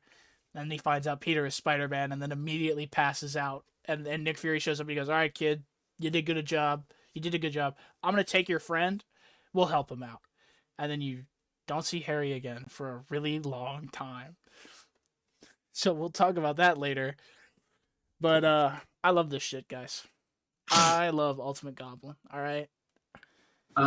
Yeah, I think this is also the issue where Nick Fury gives him the talk where he's like, "Yeah, once you turn 18, you're working for the government. We own your ass." Yeah. And basically, this is the start of a really important arc that we'll get to later, very shortly, I should say.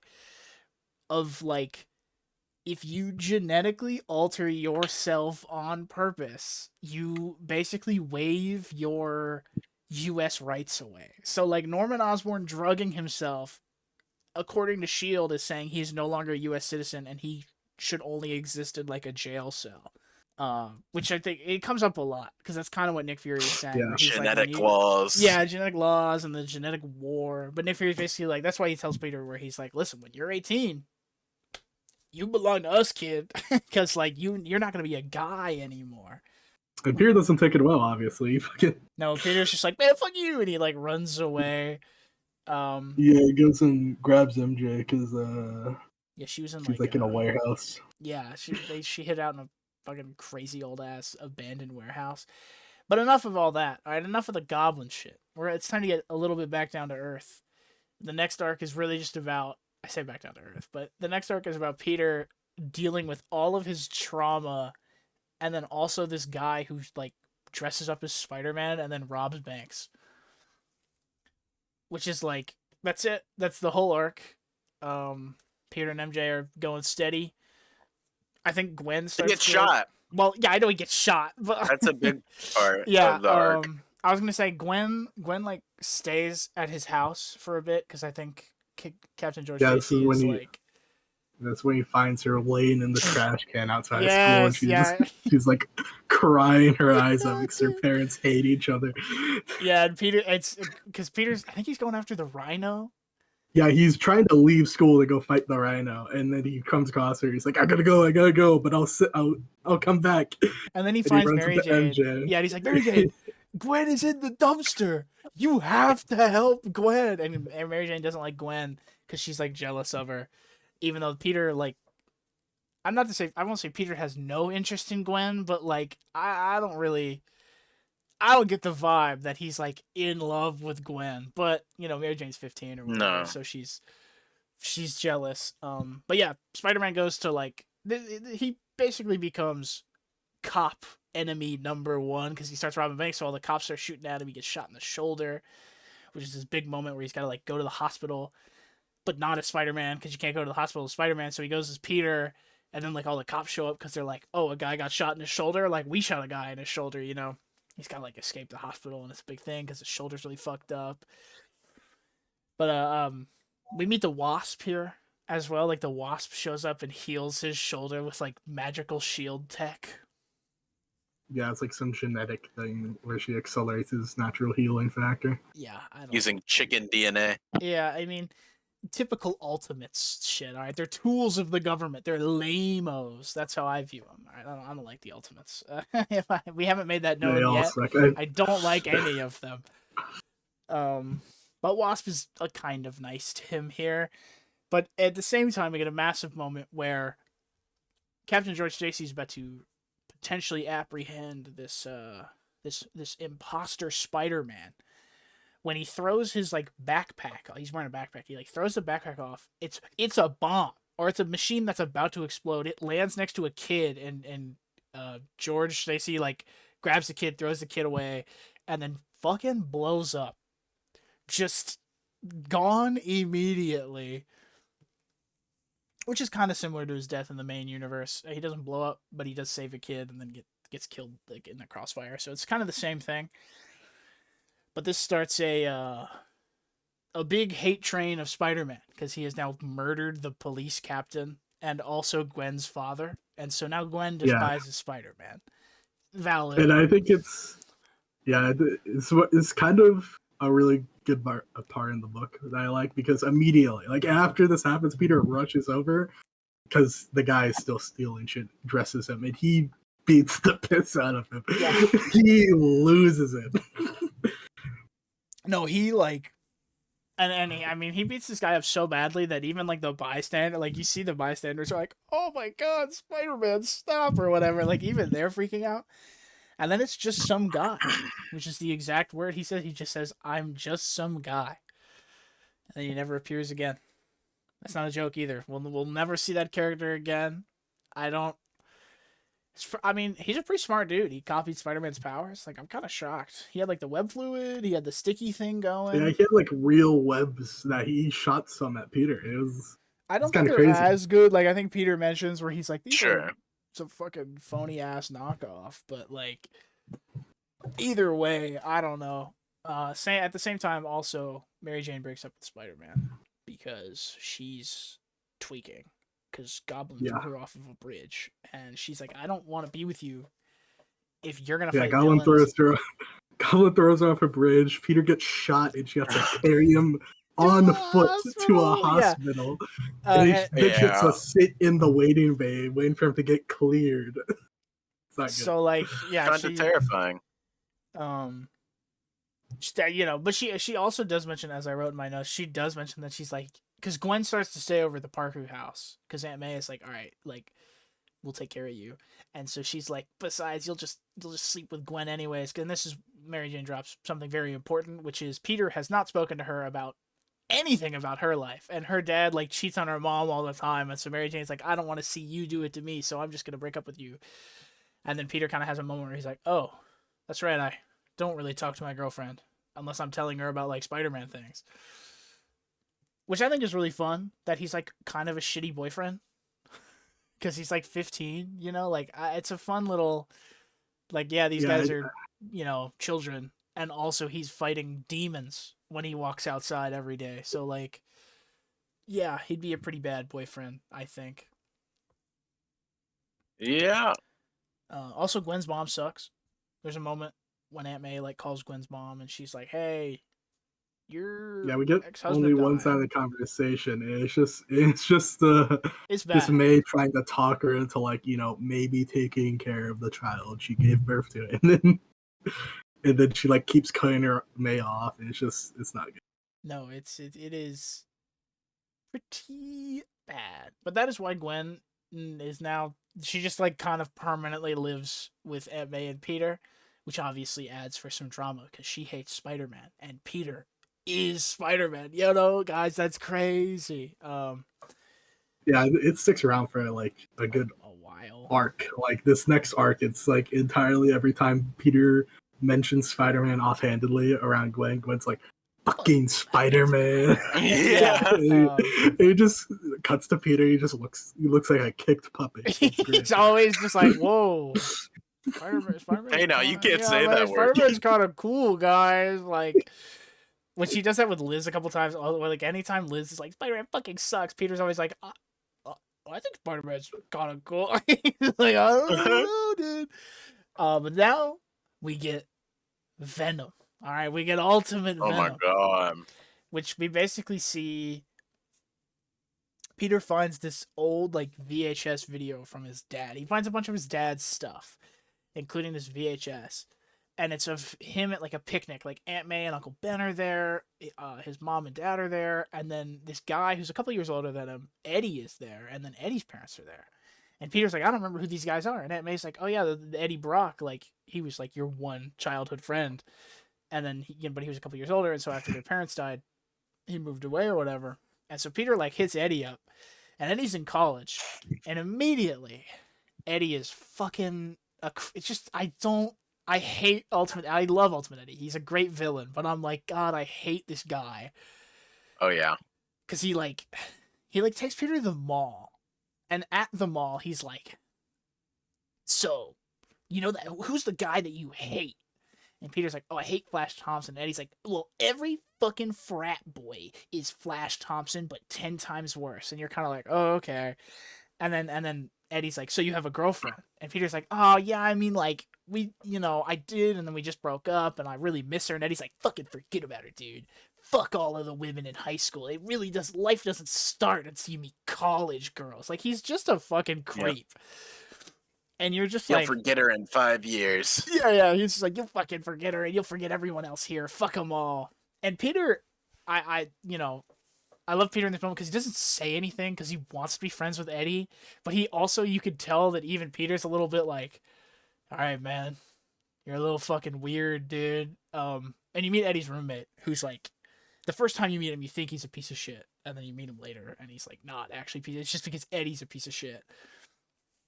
That being said, he also. Oh yeah, I was gonna say he gives Eddie, I think it's a copy of the tape, of the picnic thing, and Eddie's like, "Wow, this is the nicest thing anyone's ever done to me. I have something to show you as well." And then he takes him to the fucking science center on their campus, and then he unlocks a little vault that his father left behind, and inside is just the fucking suit, like just the Venom suit, just sitting in there in a little bottle.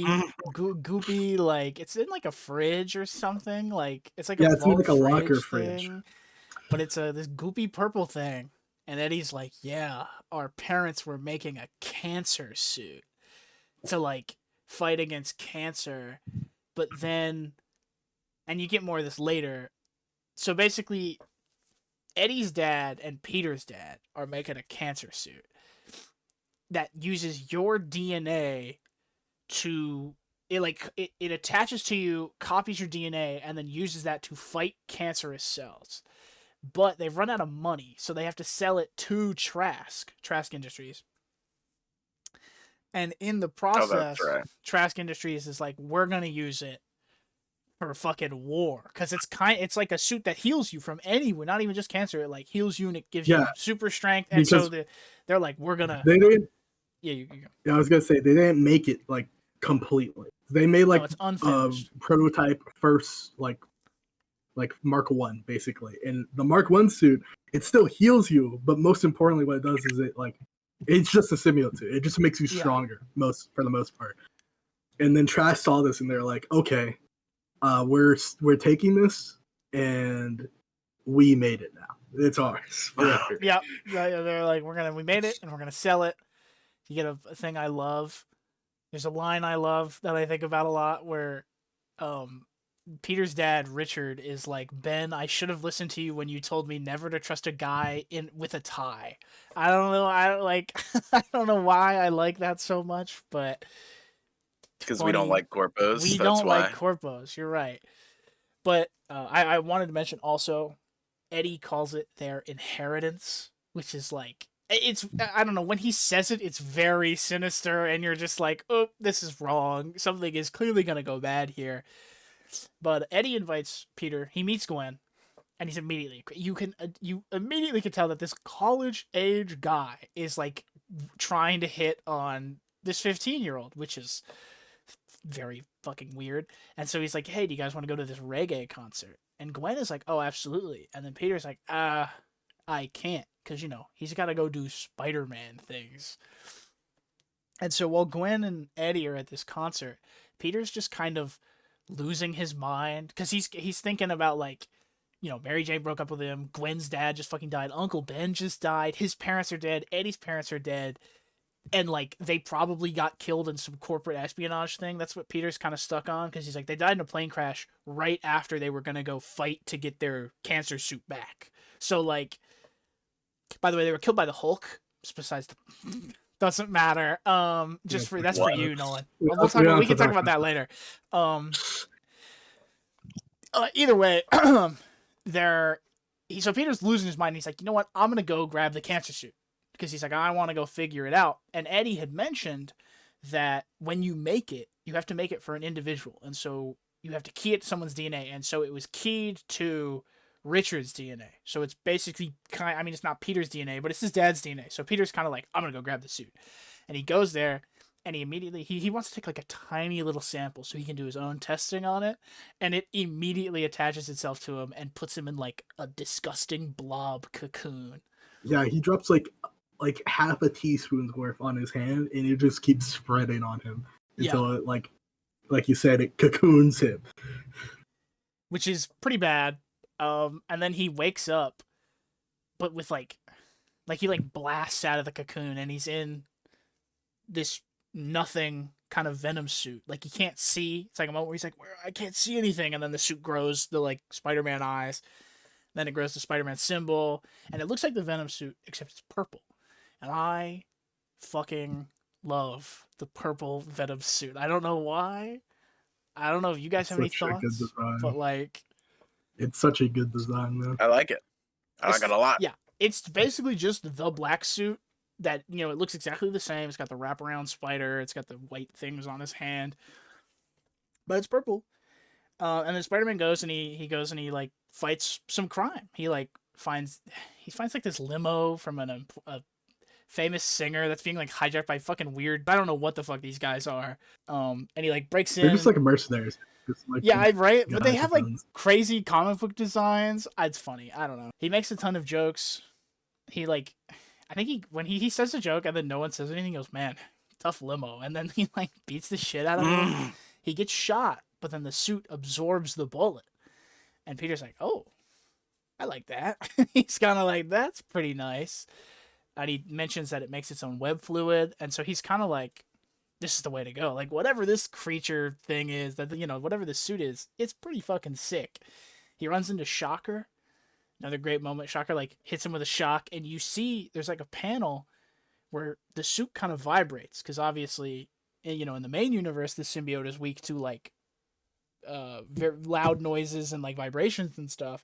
But in this one, Peter just goes, "Huh, that tickles," and then he beats the shit out of the Shocker. No, dude, he says, "Nice vibrator," is what he says to him, bro. Dude, fucking crazy work. But then he runs into this guy who's, like, mugging somebody or something. And he, like, stops this criminal.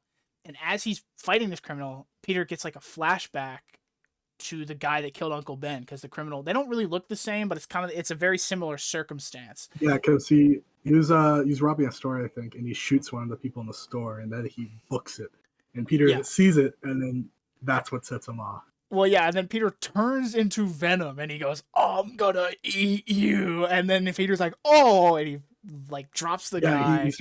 He starts repeating the dialogue of when he first caught the killer of Uncle Ben. He's like, "You killed my uncle." He says, "There's nowhere on this earth you could hide from me," and he goes, "You killed my Uncle Ben," and then he fucking he lives. Yeah, then this "I'm gonna eat you" thing, and then Peter like drops him, steps into like an electrical pole, and the suit just fucking evaporates. Which is the end of the Venom arc. I don't know, Nolan, how do you feel about like the length of the Black Suit saga? You know, do you think it should have been longer? Or do you think it was? It was very short. Yeah. I mean, I thought it was really well, like, it fits the pacing of like this whole comic so far. Like, it's not super long arcs. Right. So it's fine. I foresee it coming back in some way. The symbiotes do come back. We can confirm that the symbiotes make their return. I just think it's a shame that he gets the black suit and then, or the purple suit in this case, I guess, and then like it's gone in one issue because it just looks so cool, you know. And it's my favorite Spider-Man suit, so I think that's why I'm like, damn. I think wish they, I can see why they didn't do what they did in the main universe, but I do wish they did the thing where Peter's like, maybe I just wear black for or this purple. The purple suit's tight, man. I don't know. It doesn't matter. I can see why this Peter wouldn't do it, because the suit tries eating him, and he also almost murders someone. I mean, the suit is bad. But no, I think you're right, Nolan. Where you're like, it's like, maybe it could have been cooler if it kept going, but it fits the pacing. Like, it makes sense that it happens really quickly. That being said, while Peter's doing all this, Eddie takes Gwen back to his dorm, and he tries getting busy with Gwen. And shout out to Gwen, by the way, who's like, whoa, dude, I'm like 5 years younger than you. Let's not. And Eddie's like, man, you're a fucking bitch. Like, immediately he's like, you fucking led me on, and you went to the concert. And Gwen is like, dude, I just was hanging out with you, man. You're fucking weird. And she leaves. And she, like, runs into Peter, and she's like, hey, Peter, your friend Eddie's a fucking creep. And Peter has this moment where he's like, oh, did you, like, lead him on? And she's like, no, man. He's just fucking weird. And Peter's like, oh, my bad. He's just like, shit. Oopsies. I was gonna say there's also right after Gwen leaves, Eddie turns on the news. He sees the news of Spider-Man running around with this new black suit. And he immediately is like, that's the suit. And he runs over to the little science office and catches Peter putting the black suit back. And Peter looks awful. Like he's he's gonna take the rest of it because he's like, I'm gonna burn this. Like, this needs to go. And Eddie calls him a mutant. Eddie doesn't like me. You know, he's already a fucking weirdo. But put racist in there as well, all right? Because or specious, I guess. I don't know, but he doesn't like mutants. Mutant phobic. Yeah, he's yeah. But he's like, you're one of those mutants, and Peter's like, dude, I'm not. It's crazy because Peter gives it like it's a full page where Peter tells him of how bad the suit is and how it needs to go and how like it's like a danger to like society in general. And Eddie's like, all right, I believe you. When he does the thing about responsibility as well, he's like, with great power, great responsibility. You keep going, Stewie. You can finish. I just wanted to make. I was gonna say, Peter's like really. He doesn't feel good about it because like this is one of the only things he has of his parents, and he feels sorry that he's doing it to Eddie as well, and he's genuinely remorseful. And then as soon as Peter leaves with it. Eddie Brock goes back into the lab and he takes out a second vial. Yeah, he goes, you always make backups. Dude, come on, bro. But then we get like one of the most legendary things to come from this comic book because it was turned into that video game that a lot of people our age played and love. And by that I mean me and Stewie. I assume other people our age really like this game. The Ultimate Spider-Man video game, which is canon to the game, which is fun. It's like its own separate story. But the tutorial of that game is just this entire issue where Peter's in class and he's like, dude, like he burns this symbiote, by the way. He like drops it into a smokestack. Yeah, he drops in like fucking Ben Reilly said. Yeah, it's the fucking Ben Reilly smokestack, but Spider-Man reference. But he's in class and he's like, dude, life fucking sucks. I almost ate a guy. Eddie's kind of a creep, but I really hope he believed me. But he's starting to get the vibe that like Eddie did not believe. You know, he's starting to be like, oh, I don't know that Eddie fully believed me. And then his spider sense goes off, and he's like, and it's like raining outside, and he looks outside, and Eddie is in the Venom suit on like the football field. And at the same, I was mentioned, Eddie puts the suit on. It does the cocoon thing, and then it like gives him these weird fucked up dreams, and he like wakes up and he's like, I'm so hungry and I'm cold, and like a janitor shows up and he eats her because like the suit is feeding off of Eddie and Eddie is trying to not be eaten alive. And I think he eats a couple other people as well. Like I'm pretty sure he a security guard and the maid, like you said. Yeah. Now before we get into that, I just want to say that is the only thing I do not like about this arc. I do not like eating people. Like I'm fine with Eddie being like a bad person in this, like because it's the Ultimate Verse, and Peter is like the only good superhero in this world. Everyone else is terrible, yeah. But I just think him being reduced to scary monsters a little, because 616 Eddie is scary monster for a little bit, but he's like a little more insidious with it, whereas this is just Eddie is really mad, and the Venom suit is also making him into an insane person. Yeah, the Venom suit is bad. I'll say, Nolan, how do you feel about the Venom suit and its changes? Like it being monstrous. Yeah, when like what Stewie was saying, where like it eats people and it's not an alien. Like, and it's a cancer suit. You know, how do you feel about all that? Oh, I don't mind the eating people and all that because I'm used to that. I guess yeah. But the not alien thing, I think I would like it more as an alien. I enjoyed that. Yeah. Yeah, well, you mentioned. I was gonna say we mentioned it earlier, but Bendis has a clear dislike of some of his rogues gallery Spider-Mans, and symbiotes. Craven, and symbiotes. It's just really reductive, I think, especially what happens later. Nolan, you haven't read it, so I won't talk about it. Yeah, we'll get into the we'll really talk about the symbiotes later. Because I think this arc is perfect. I think this is this is the thing we can talk about. Mark Bagley is my favorite Spider-Man artist, partly because of this book, and I read it. You know, it's the first thing I ever read. So in my mind, I'm like, this is what Spider-Man looks like. But I think around the Venom stuff is when his art really it's good the whole time, but it really becomes next level around Venom, because it's just the whole Venom fight is the coolest looking thing I have ever seen. Peter's not in a costume, and they're just beating the shit out of each other, and he's trying to talk to Eddie, and Eddie's spouting fucking nonsense. Like, anytime he actually says anything, it's just bullshit. And Venom is this hulking monstrous figure, and he's got all these spikes and stuff, and I love everything about the way this looks and is drawn. Yeah, I mean, visually it is beautiful. I really do like Bagley's art. I do wish Eddie, or I guess Venom, looked, a bit less like that. But I will say Bagley kills him. He does make it look good. I can't say it looks bad. I just don't like Eddie looking like that. No, it's weird.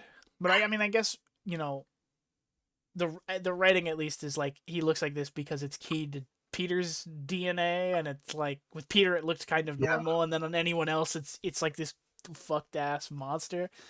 I don't know. They fight, and Eddie steps on an electrical wire. A bunch of cops show up and stuff, and they're shooting at Eddie, and Eddie's freaking out, and he steps on this power pole, and then he evaporates. He just fucking blows up. He blows up. The suit is gone, and there's no corpse.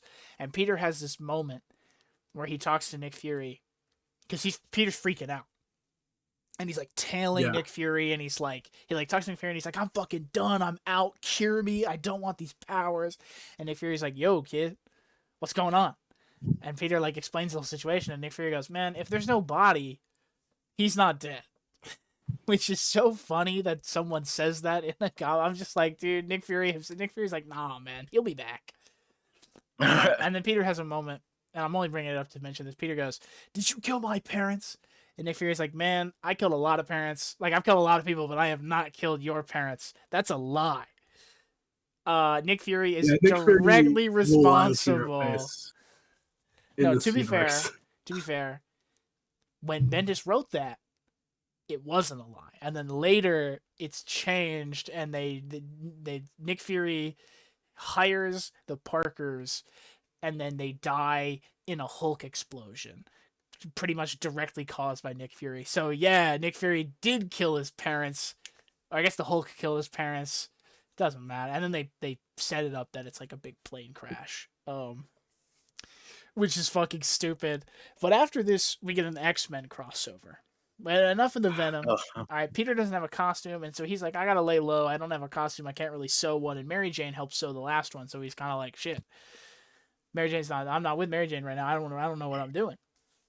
And so he just goes to school, and then Aunt May goes away for the weekend, and Gwen is all right, Aunt May's gone. Let's go to a party. And they have a great little thing where they're Peter's I don't go to parties. I'm not popular. And Gwen's I don't go to parties. I'm not popular. But we should go to a party.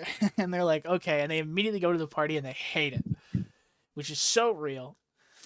But at the party, Liz Allen and Mary Jane show up. And Mary Jane is in some crazy ass fucking leather outfit. I don't know what's going on. She's got a wig on and shit. She looks crazy. And then outside of the party, some guy starts blowing cars up. And that's our introduction to Geldof, because people start chanting his name, all right? Nolan, what'd you think about Geldof? How'd you feel about What a him? goober. Stewie, how do you Like, feel what about a fucking goober. He is a certified goob. He's such an idiot, dude. He's like, all that matters is they escape from the party.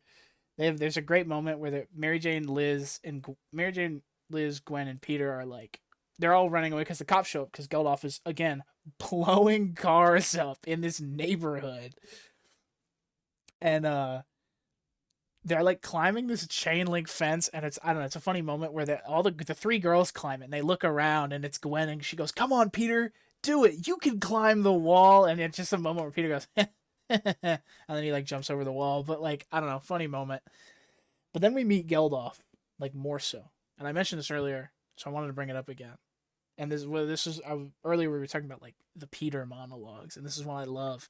He's walking through his school, and on the locker, someone has spray painted Geldof rules, and it's like an entire page of Peter going, "He rules? What does he rule? What does he do?" And it's just like him. It's an entire page worth of words just shitting on Geldof as a person, and I love it. All right, because that's what this whole book is. But eventually we meet Geldof because he's blowing more cars up, and this time outside of a separate school. And so Spider-Man shows up, but he's only got his mask and like a baggy Spider-Man t-shirt. Like he doesn't even really have pants or anything. Well, he has a little rekindling with Mary Jane at the beginning of the school day. Yeah. And she gives him the half-finished outfit. Because she gives him a letter at the party that she's like, "Don't open until you're at your house." And he opens the letter, and the letter is basically like, "I love you and I can't live without you, but I can only get back together with you if you want to get back together with me." And he's like, "Oh my god, yes," you know. Regardless, fucking, he's got this like half-made costume, and so he goes to beat up Geldof, and they're all like making fun of him because he doesn't really look like Spider-Man, and he's like, "All right, Geldof, stop doing this," and he eventually swings away because the cops show up, and so Geldof like hitches a ride, and they're on this roof, and Spider-Man, great conversation where he's like, "I think you're a mutant," and Geldof is so mutant phobic. He should be like, "How dare you?" He's like screaming at Spider-Man. Spider-Man's like, "All right, man, you're not a mutant, but like, stop blowing shit up." And then Geldof is like, "What if I blew you up?" Spider-Man's like, "Oh." Just tweaking. Oh. There's a moment where Peter's like, "Oh, you're crazy." But then you see this robbery happens, like right down the street or something, and it's a bunch of people in like Avengers masks, and then one of them is in a Batman mask. It's a funny coincidence. I don't know. It's something funny to mention. Probably Black Panther. No, I think it's Batman, dude. No, it's definitely Batman. I'm pretty sure that's a Batman mask. 100% Batman. I also don't know if there's even an Ultimate Black Panther, actually. Like an OG Ultimate Really? Black Panther. I mean, I'm sure there is, but like... I know Wakanda exists. It's mentioned a lot, so... I don't know. I don't know. I'm pretty sure it's mentioned at least once. Listen, if there is, I'm sure he sucks, because every other superhero in this universe sucks. So, like... Probably. They all are. They're terrible. But Geldof blows the building up. And Peter has a moment where he like swings back in to beat the shit out of Geldof, and then the X-Men show up. He didn't even beat the shit up. He just backhands him once. He's like, "What's wrong with you?" Dude. But then the X-Men, when I say the X-Men, I mean Jean Grey, Kitty Pryde, and Storm show up. And they're like, "We're here to take you, Geldof." And then Geldof passes out. Because he's like afraid of mutants or something. And you know, this is, I think, a great time. Nolan, this is your first interaction with the OG Ultimate X-Men. How you feeling, man? How you feel? They're weird.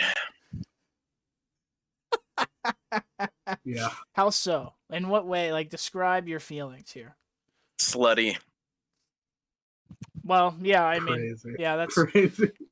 They are wearing like skimpy ass leather, black leather. They look like outfits. anime characters. Yeah, Kitty Pryde's the only early one who's like. 2000s. Kitty Pryde's the only normal one. But everyone else is older. Kitty Pryde is like Peter's age, because she mentioned, she's like, "I have a huge crush on," or I think Jean says it, where she's like, "I have a huge crush on Spider-Man," or Kitty does, and Spider-Man's like, "Oh," because Kitty's like cute or whatever. Great moment here also. They get in the Blackbird, the X-Men ship, and they're like, all right, we're gonna take Geldof back to the mansion. Spider-Man, you want to come with? And he's like, you know what? I think I do want to come with, actually. And so he's like on the way back, and there's a fucking awesome conversation where Jean starts talking to him in his mind, and he's like, hey, can you stop doing that? Because he's like freaking, he doesn't like it. And she's like, oh, I'm sorry, you're like the first guy that I've spoken to that hasn't thought of me naked immediately.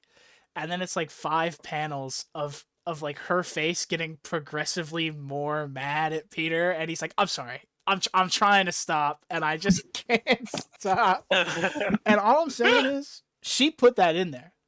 She shouldn't have mentioned it if he wasn't thinking about it. Cause like, I mean, listen, that's all I'm saying.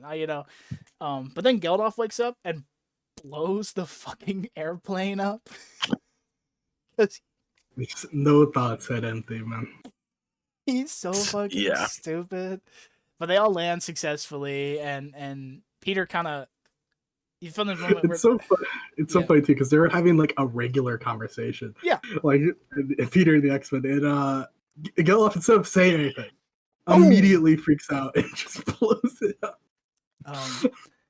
But they all like land successfully, and Peter has this like dream sequence where he's in a library and he's reading the book that Ben Urich wrote on taking the Kingpin down, and he meets Professor X, and I don't know, I really like this. Shows Peter's character where he's like, yeah, I really just want to read this book, but I'm too busy doing fuck-ass Spider-Man shit that I haven't been able to read a friend's book. And then Professor X is like, all right, man, I don't really care about that because I'm a piece of shit. It's time for you to wake up. And Peter, like, meets all the X-Men, and they all look stupid. They all have dumb fucking costumes. I hate the way the Ultimate X-Men look. Beast looks normal because he's a cat guy, but, like, everyone else looks dumb. And then Professor X is like, yeah, we're gonna use Geldof because he's not a mutant. They also demasked him, by the way. Yeah, like, they demasked him. His costume. And it's just so. I know they say they have to do that to like check his vitals or whatever. They're like, we had to make sure your face was okay. And I'm like, that's cap. No. I'm like, you don't take his fucking mask off, dude. You have one of the smartest people in the world in that room. They definitely could have checked his vitals normal. He has a moment there also when he wakes up in his mask off. He says, no, does everyone know that I'm Peter Parker? And they go, well, we didn't know your name. And he's like, fuck. It's just like, you know. But Geldof is not a mutant. He is a... Okay. How do they describe this? They I remember someone like genetically experimented on like the like a mother's placenta or something. Like they injected it with the X gene. So he was born with like a latent X gene, basically. So he's not like an entire mutant. He's like a half mutant or something. I know in the main universe of comics, they would call that a mutate. That is someone who has been experimented into becoming a mutant. And so for now, I'll just call Geldof that because it's easier than whatever they're describing in this book, where Professor X is like, yeah, we're going to use him to like shut down these experiments and get some human rights going. And Peter has this moment where he's like, yeah, but like, does Geldof want you to do that? And Professor X is like, oh, I don't really care. Peter's like, oh, I don't think I'm okay with that. And he has this like dream vision of beating the shit out of the X-Men and saving Geldof. And then Professor X is like, all right, man, are we really going to do that? And Peter's like, nah, I was just thinking about it. And then he goes home. He's just like, all right, it's time for me to head out of here. My X-Men adventure is done. I should have mentioned, by the way, Geldof is from Latveria, which is, obviously where Doctor Doom is from. That's cool. Let's not talk about Ultimate Doctor Doom. We're not talking about the goat that is Ultimate. I'm bad, not goat as in greatest of all time. I mean goat as in literally has goat legs. Putting a picture on now. There's what Ultimate Doctor Doom looks like. Then Peter gets really yelled at, though, because, Geldof was blowing cars up at school. And so, like, all the parents get called to the school. And Aunt May shows up, and Peter is just not at school. Yeah, the entire time he was having his X-Men adventure, Aunt May was fucking tweaking because he was gone. Yeah. She breaks his door down. She breaks his bedroom door down. He's not there. She ends up, when she confronts Peter, she finds like a book in his bag from the library that Uncle Ben used to like read to him or whatever. And so she kind of like she apologizes and was like, "I'm sorry, I'm being a crazy person." And then the next issue is entirely from the perspective of Aunt May in therapy, and it's like her talking to her therapist about sort of her relationship with Peter and how like her life is topsy-turvy, and Aunt May blames it on Spider-Man. She's like, I think Spider-Man is the cause of all of my problems. And she knows that's crazy sounding, which I love. This Aunt May is such a well-written character. And then the therapist is like, I think you just have survivor skill. Like, it's not Spider-Man's fault. He has nothing to do with you. And Aunt May's like, yeah, maybe you're right. But then we get the big event. We get Ultimate 6, which will be the end of this first chunk of our video. But this is a massive event, kind of from the perspective of the Sinister Six, for the most part. Like, it's actually those first like 4 issues or whatever, all about the Sinister Six in this Shield thing. By the way, Shield has group therapy with the 5 Spider-Man villains, which are Green Goblin, Doc Ock, Electro, Sandman, and those are the 4. Oh, and then Kraven. You haven't even mentioned the worst part. It's hosted by Hank Pym, by the way, of all people. You don't know. I know you probably don't, Nolan.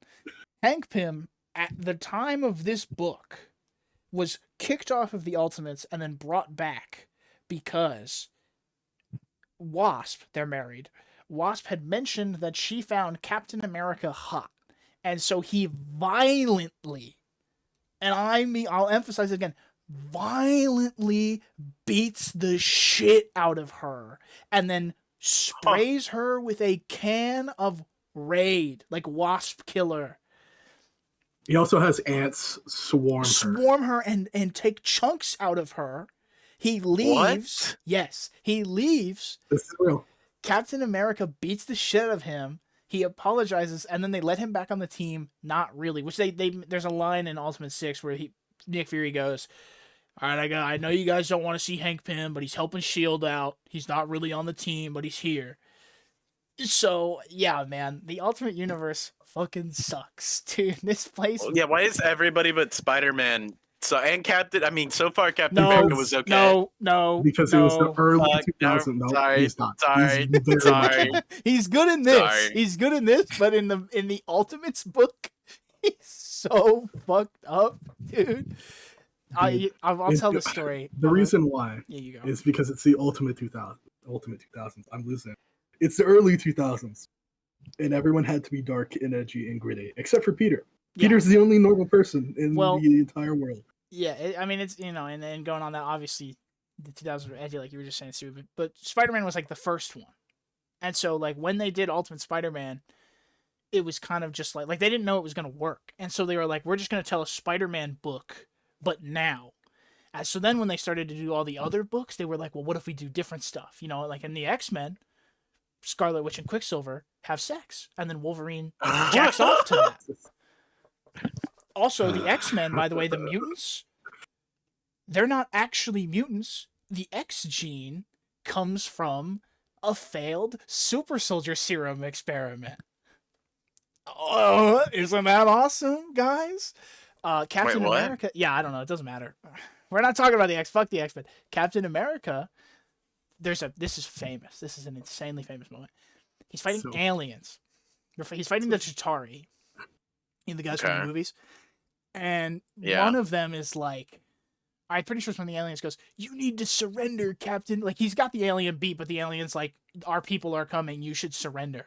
And Captain America in the Ultimate Universe, as you saw, he has that A on his head, which he doesn't, the main universe doesn't have an A on his head. And he's screaming in this guy's face, and he points at the A, and he goes, "What do you think the A on my head stands for? Do you think it stands for France?" Because he refuses to surrender, you see.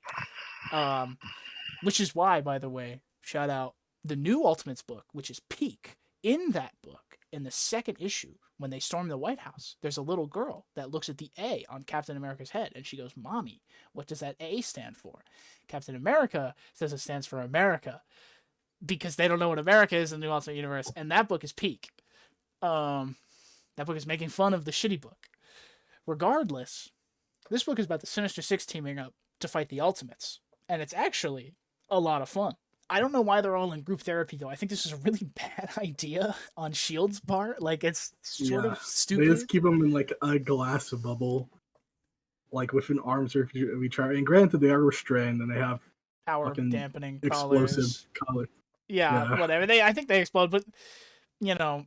Yeah, Pym, he doesn't say it outright, but he says, like, if you try to trigger your, like, gene too much, they will basically lobotomize you. Which we see with Norman Osborn. I was gonna say we see with Norman and we see with Kraven. Kraven. By the way, at this point, Kraven actually he gets arrested because he turns himself into a weird lion man, and the Ultimates show up and they go, Kraven, have you turned yourself into an illegal genetic mutation? And he goes, and then runs away, and then they beat the shit out of him, and they just arrest him immediately. But we basically see takes him out like instantly. Yeah.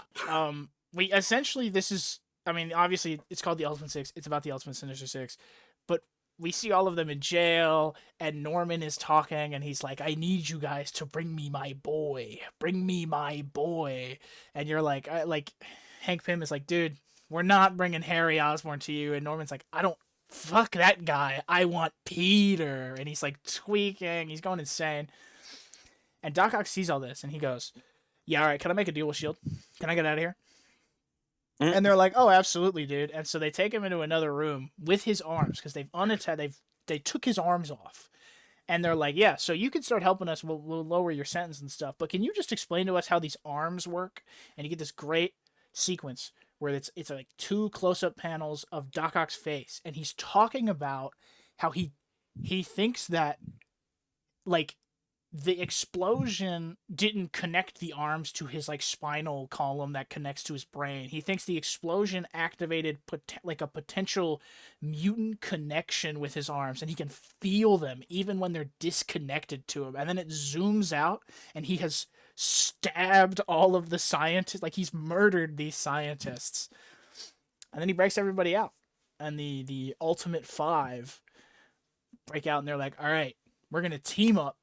We're gonna get our 6th team member, Spider-Man, because Norman Osborn's a crazy person, and then we're gonna take down S.H.I.E.L.D. because they all hate Nick Fury.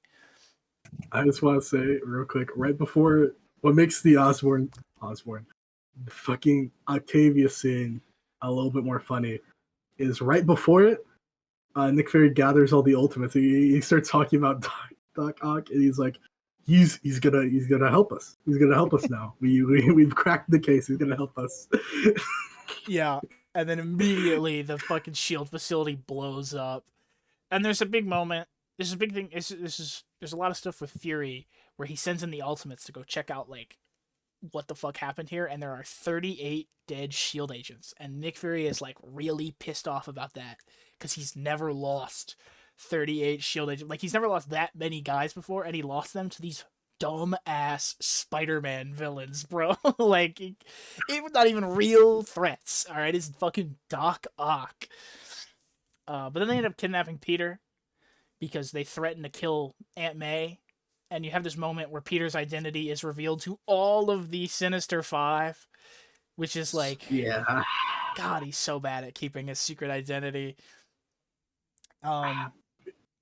Kraven's here. I hate Ultimate Kraven. All right, I can't stand Ultimate Kraven. He's such a lame guy. He never comes back, by the way, Nolan. He's just gone for the rest of the book.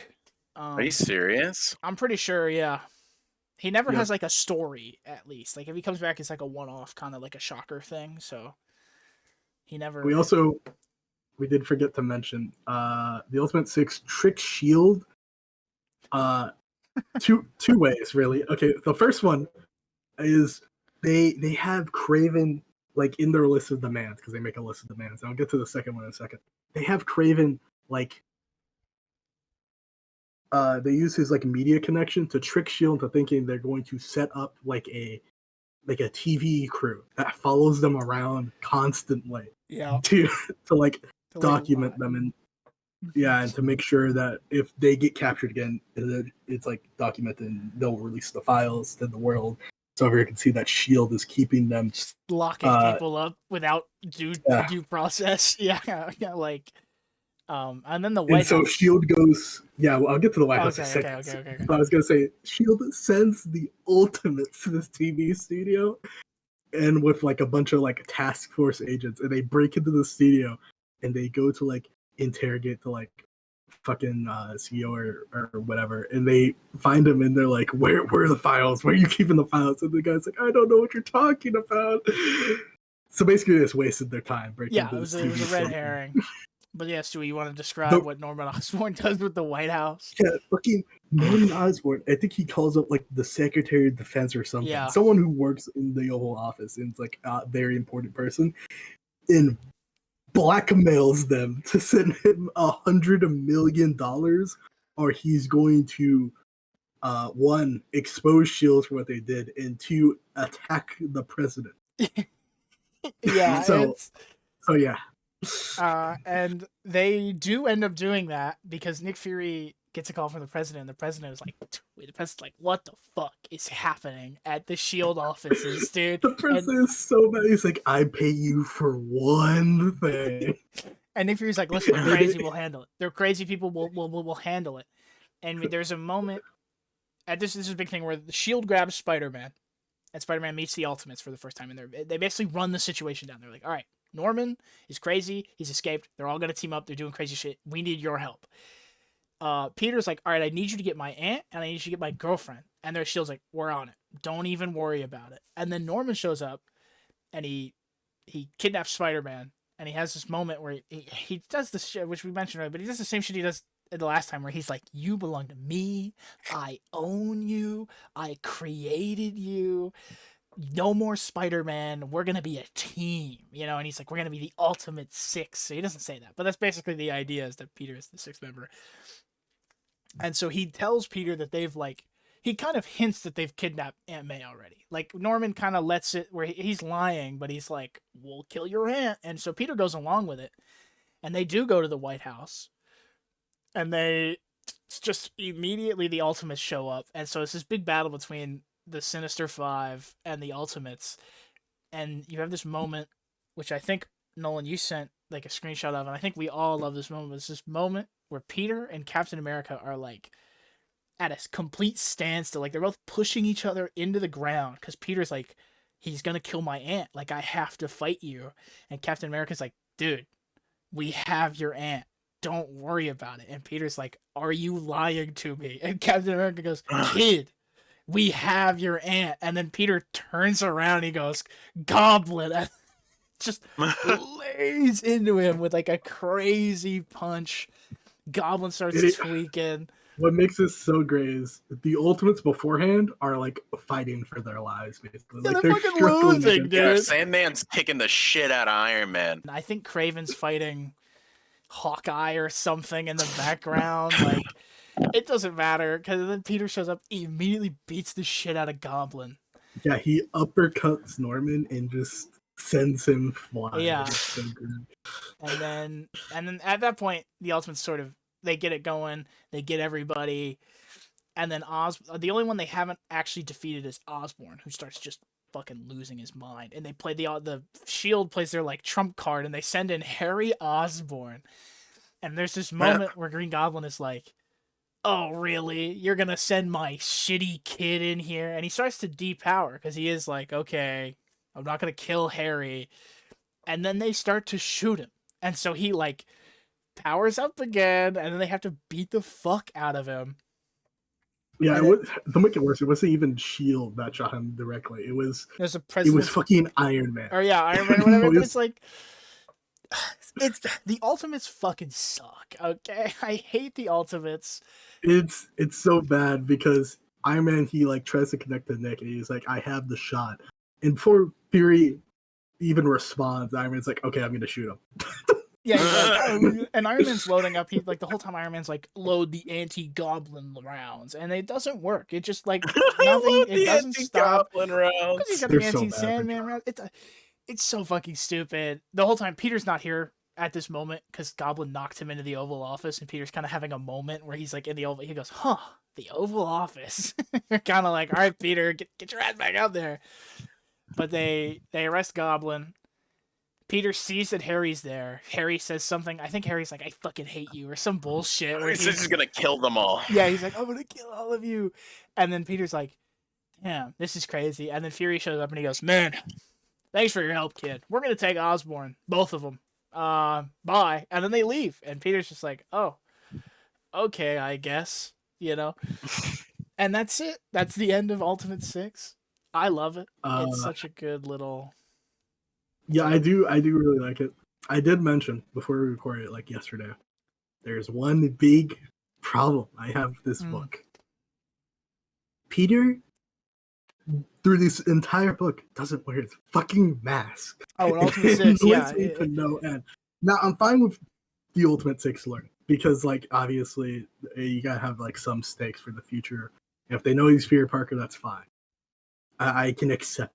What I don't like is him just walking around the Triskelion in his high school clothes. Yeah. He doesn't even wear his suit. It's so... And there's a moment where Fury's like, all right, everyone, this is Spider-Man. He's great at his job. Yeah, because he like gasses him up where he's like, Spider-Man beat all of these dumbass villains by himself.